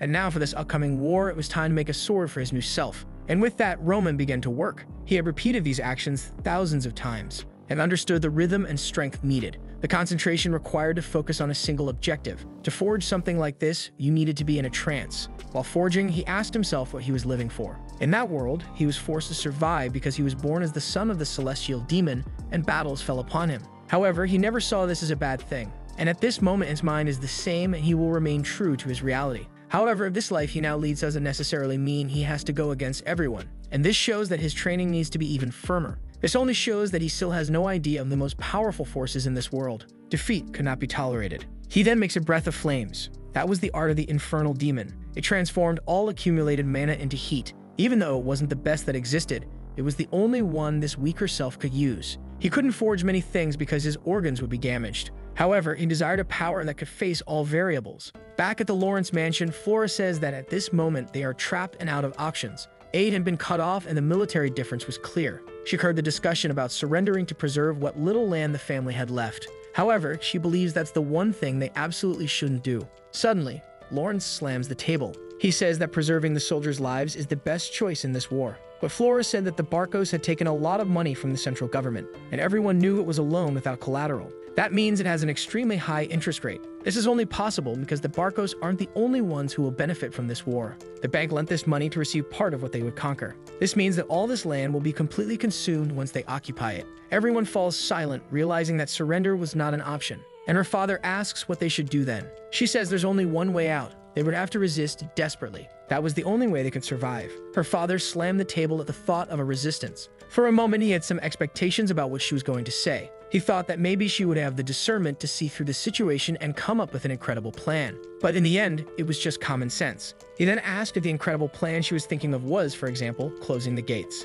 She said she wasn't talking about hiding. They would have to set fire to all the crops of that year and stockpile as much food as possible to withstand the siege until winter came. Her father asked why that would be important. She replied that it would be enough time for the interest on the loans to start accumulating. The gold bank had massive power and influence across the entire continent. If the war didn't end quickly, they would start pressuring the Barcos to finish it faster. This wouldn't happen because the gold bank could be pressured by the central government's connection, but because they would hire mercenaries who are only motivated by the money that comes from that bank. Once winter began, having a castle would no longer be advantageous, and the mercenaries themselves would start leaving that place. The people began to comment that it would be a battle of time, but it was something plausible. And Lawrence was thinking that he had raised his daughter to be very immature in the end. But she had changed a lot. He slammed the table. He said Flora was right, so they would start preparing for desperate resistance. They would keep surviving and keep the Lawrence lineage alive. Even if the walls fell and the castle was destroyed, they would continue trying to survive until the end. Back to Roman, the first sword seemed ready, and he said that no matter what, the first time for anyone and anything is always special. This was his first sword in this life,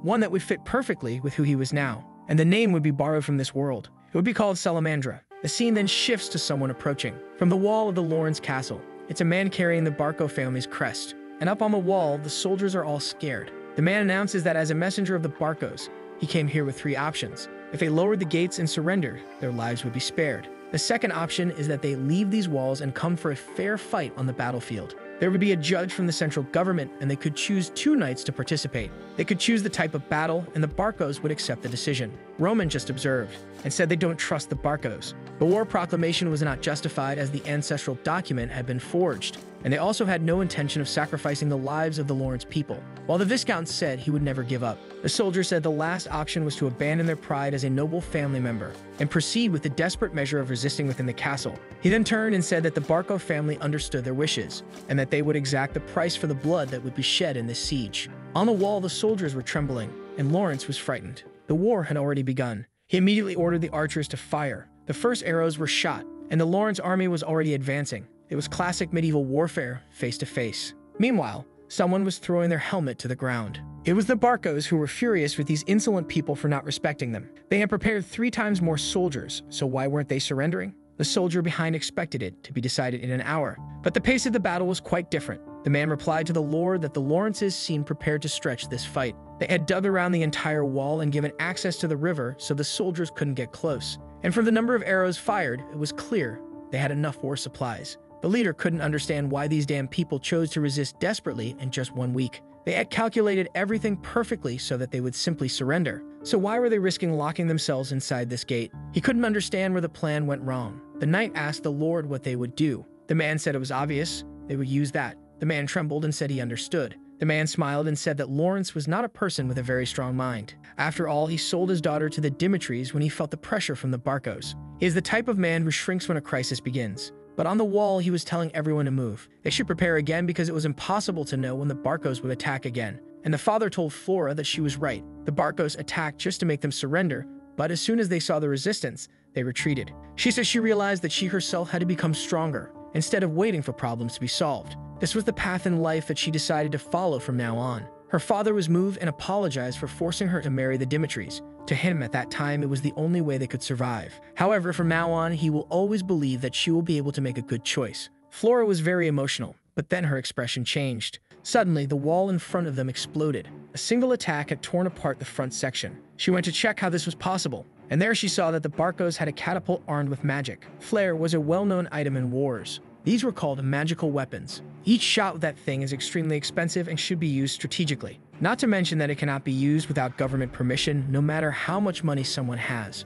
She never imagined that the Barcos would have the resources and connections for this. And the worst part is that there are only two ways to defeat a flare. Either you use another magical weapon of the same rank, or they would have to leave the castle and destroy it. The problem is that both options were impossible. But of course they didn't want to give up just like that. At that moment, a maid announced that they had received a magical message. This wasn't just a very rare means of communication, but also very expensive. The maid said that Roman Dimitri had said he had a way to help, so she should accept the offer. Flora had no idea. Why was Roman Dimitri getting involved in this? The scene then shifts to her asking how he plans to save the Lawrences from danger. Roman says he will make it clear that he's only doing this to get revenge on the Barcos for personal reasons. It's something he had already decided on, and this is the perfect time for revenge. If the Lawrences follow his plan, he will actively participate and destroy the Barco family for them. She asks what they will have to do in this plan. He says the Lawrences will first have to create a stage for him by making a certain sacrifice. If they create this with all the forces he has, Roman Dimitri will help. This sacrifice he mentioned. She knows he proposed this due to the situation they find themselves in, so she had no other choice. She says she will do whatever he asks since it means protecting her family. He then says he needs one more thing. He will need a reason to get involved in this war. The engagement was cancelled, so he needs something else. She asks what he needs, and Roman tells her to tell everyone that Anthony Barco abused her at one of the meetings. That was the reason why she couldn't see herself in a marriage after that happened. Her value as a noble would be reduced to nothing, and the beauty of her title as the flower of the Lawrences would be destroyed. But if she gave up everything she received by being born a noble, she would gain a crucial cause that would solve the Lawrence problem. This is the cause he needs to get involved in this war. Flora trembled. He says that if this happened before they canceled the engagement, it would be reason enough. Since then, he would have laid hands on someone who belonged to him, and he would never forgive that. Flora thought about what he said about the people who belonged to him, while remembering the explosions happening outside. There the soldiers were screaming and being burned. The walls were already collapsing, and they needed support. With a trembling voice, she said she would meet any condition he set, and just asked him to kill all those Barco bastards. The enemy was beginning to scale the walls,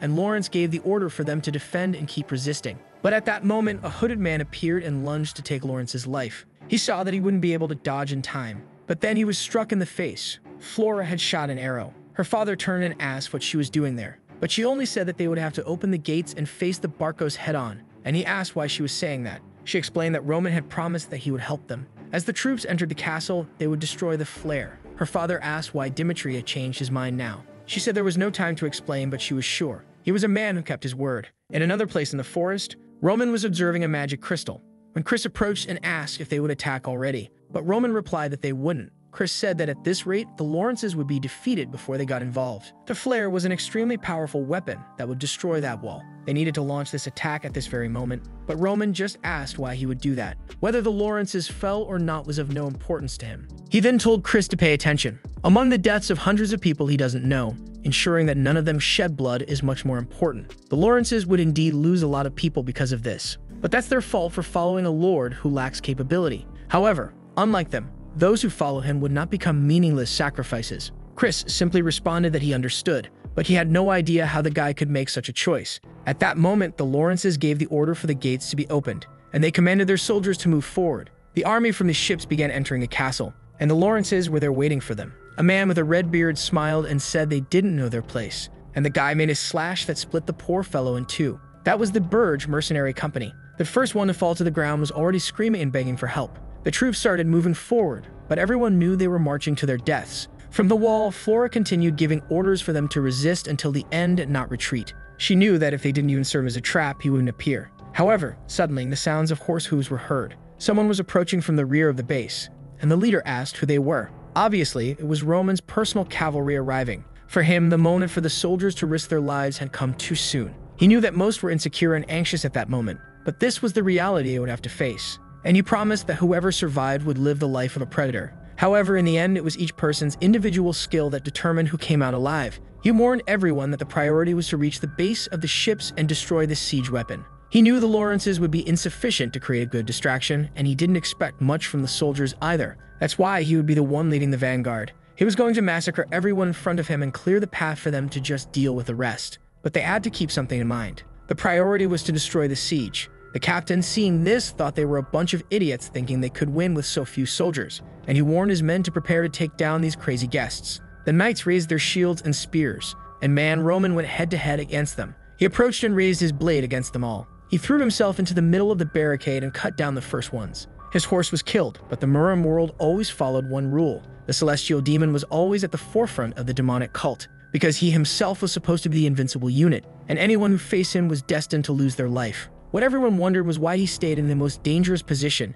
even though he was the most valuable person. In the past and present, the reason was always the same. Having someone so powerful at the front crushed the enemy's morale, and Roman announced that if no one came forward, he would wipe them all out. Kevin then shouted for everyone to follow the leader. With that, they went on a rampage. However, Kevin's course was hit, but that only made him angrier. He wanted to keep following Roman, and for that reason, he didn't hesitate and finished the guy off right there. Chris remained focused. All he wanted was not to stray too far from Roman so he could support him, and the soldiers made a barricade, saying they had to stop this monster. But they stood no chance, and Roman knew very well what the target of that operation was. The weapon known as Flare. The leader of the mercenaries named Burge recognized Roman Dimitri. He knew that in this mission, his mercenaries would receive a huge reward, and seeing what was happening, you would have to deal with that guy. Roman already knew that Burge was a rank of mercenary, someone recognized by the kingdom itself, and unlike the others, he was a soldier who knew how to use mana. Burge was an aura knight of at least 2 stars. However, he was shocked to see that Roman didn't retreat even for a second under his attack.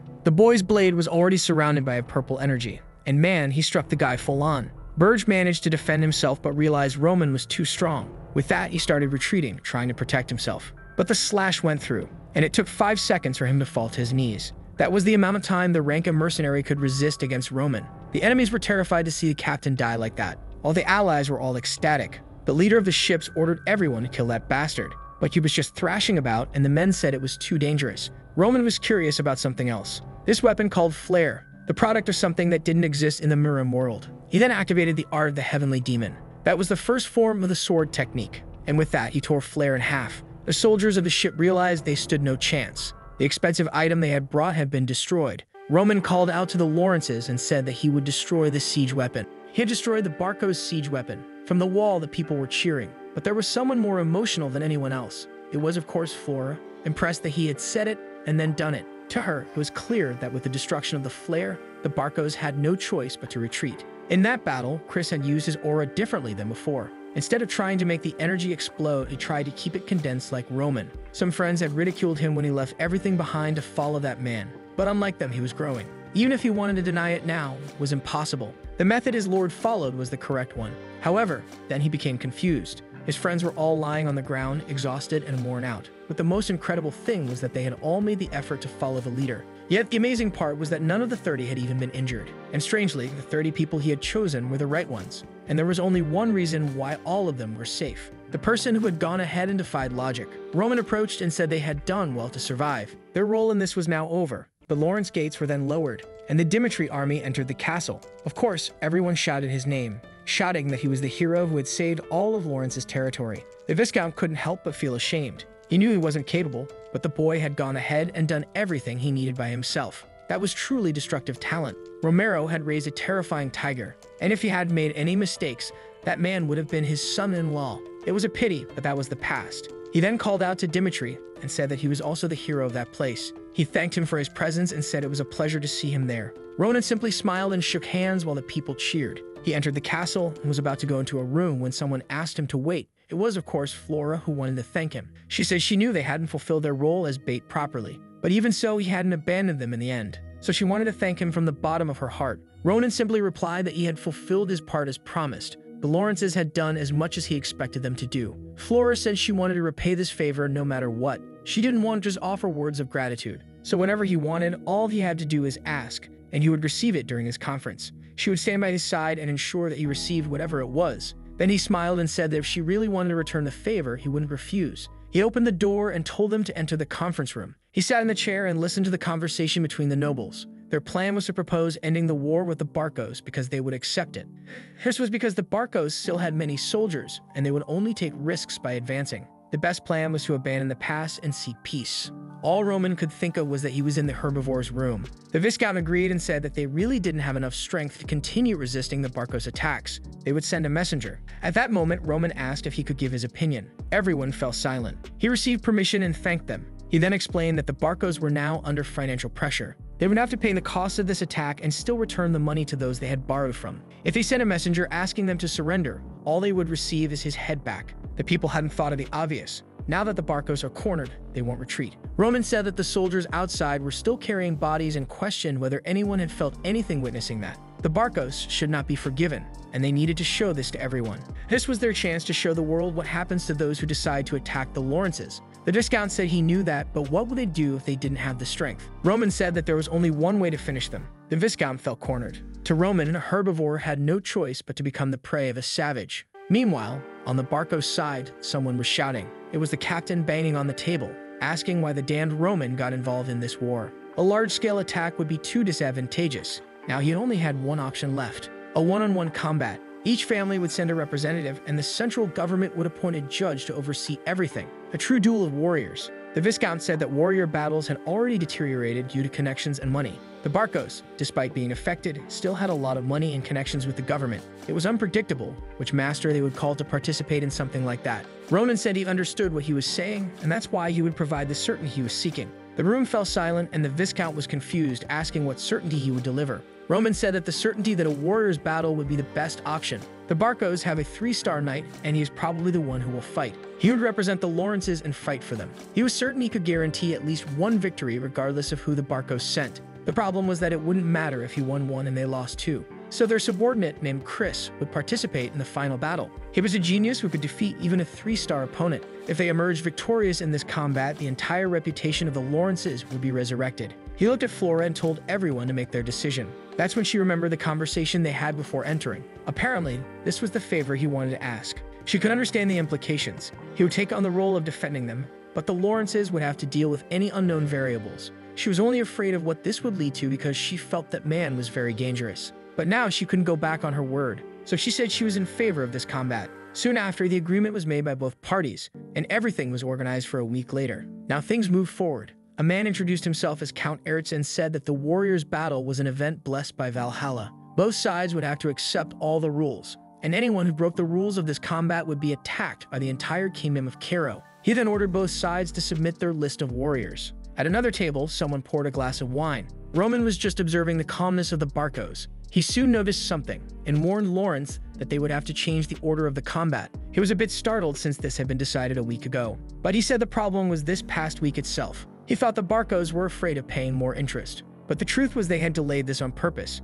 He knew something was wrong because those guys weren't anxious at all. Lawrence said that apparently they must have called in a great master then. And nearby there was a man about to pass out from drinking and dying of sleepiness. But Roman noticed something different about him, and the Viscount asked what he wanted to do. Ronan's plan was to win the first, lose the second, and have Chris win the last. But now he decided to change it and said that Chris would go first. Both father and daughter were startled. He said he would go second and face the card the Barcos had prepared. He would modify the plan to make it overwhelming. The audience was all anxious, and Chris was already in the arena facing his opponent. The man introduced himself as Jansen of the Barcos, a 3-star knight. Chris also introduced himself and said that today he represented the Lawrences. Everyone in the audience recognized the name of the 2-star knight and knew that now a talented person would die for no reason. But Chris was certain that to become stronger, risks had to be taken. That was the reason he had left the pit. He was in to follow his lord. The flag was raised with the order for the duel to begin. Immediately, the two moved, and Jansen went straight for a mana slash. But there was something Chris had learned in his first duel with Roman. Aura is irrelevant until it touches the opponent's body.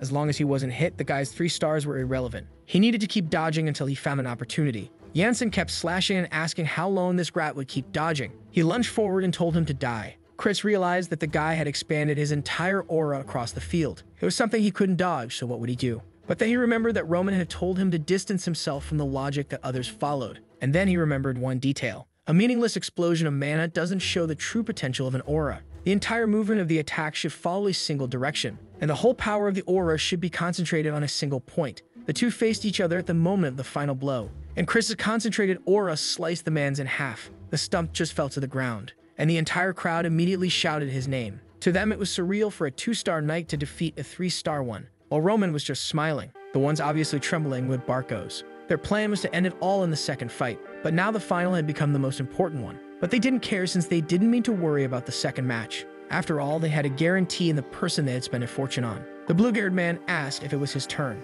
He went to the arena and yawned, dying of boredom. He then introduced himself as Homeros, representing the Barcos. A 4-star knight, everyone there was shocked. Homeros was a well-known name in the region. This guy was in the rankings of the best. So what was he doing in this small town? He was currently considered number 49 in the most powerful people on the continent. The ranking system originated from the Valhalla Empire, the place where warriors believe they are sent after combat. Because of this, the results of the victors were always recorded, and the names of the powerful were always remembered. That's how the rankings were restarted. And as the Valhalla Empire began to dominate all the continents, the temple began to rank the top 100 strongest. Now the Viscount was certain that there was no way to win this second fight. There wasn't a single person in all of Cairo who hadn't heard that name.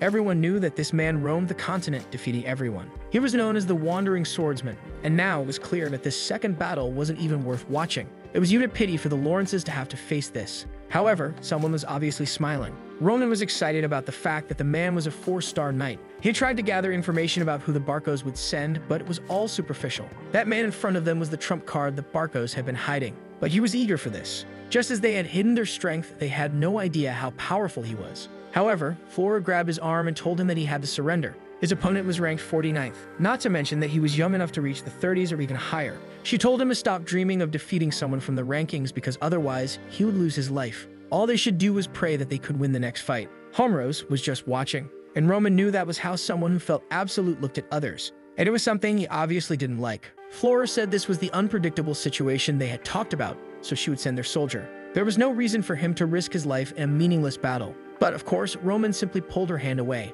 He said he had no intention of explaining the details, so she shouldn't bother him. He then presented himself on the battlefield. As Roman of Dimitri, defending the Lawrences, the two drew their swords, and Homeros knew that if the guy had destroyed a flare, he was at least a 2-star knight. To him, it was ridiculous to have to face someone like that, especially since he would soon be competing for the 30th rank. So he decided to finish it quickly. In a second, he lunged at Roman, and the soldiers around noticed how fast that movement was. Ronan defended against the attack, but the blade came extremely close to his neck. As soon as the block was made, the man was already behind him. Homeros was even excited, saying that the boy was interesting. He slashed again, and Roman defended while condensing all of his mana into the blade. Homeros, intrigued, asked why he was manifesting aura that way, while Roman was getting angry because that man was clearly underestimating him. Tired of it, Homeros activated his 3-star aura and said he would face him seriously. The energy began to generate electricity throughout the arena, and the people in the audience were even having to hold on. But Roman was thrilled to know that this guy was ranked 49th. To him, there was no reason to drag out this fight any longer. He then stepped forward,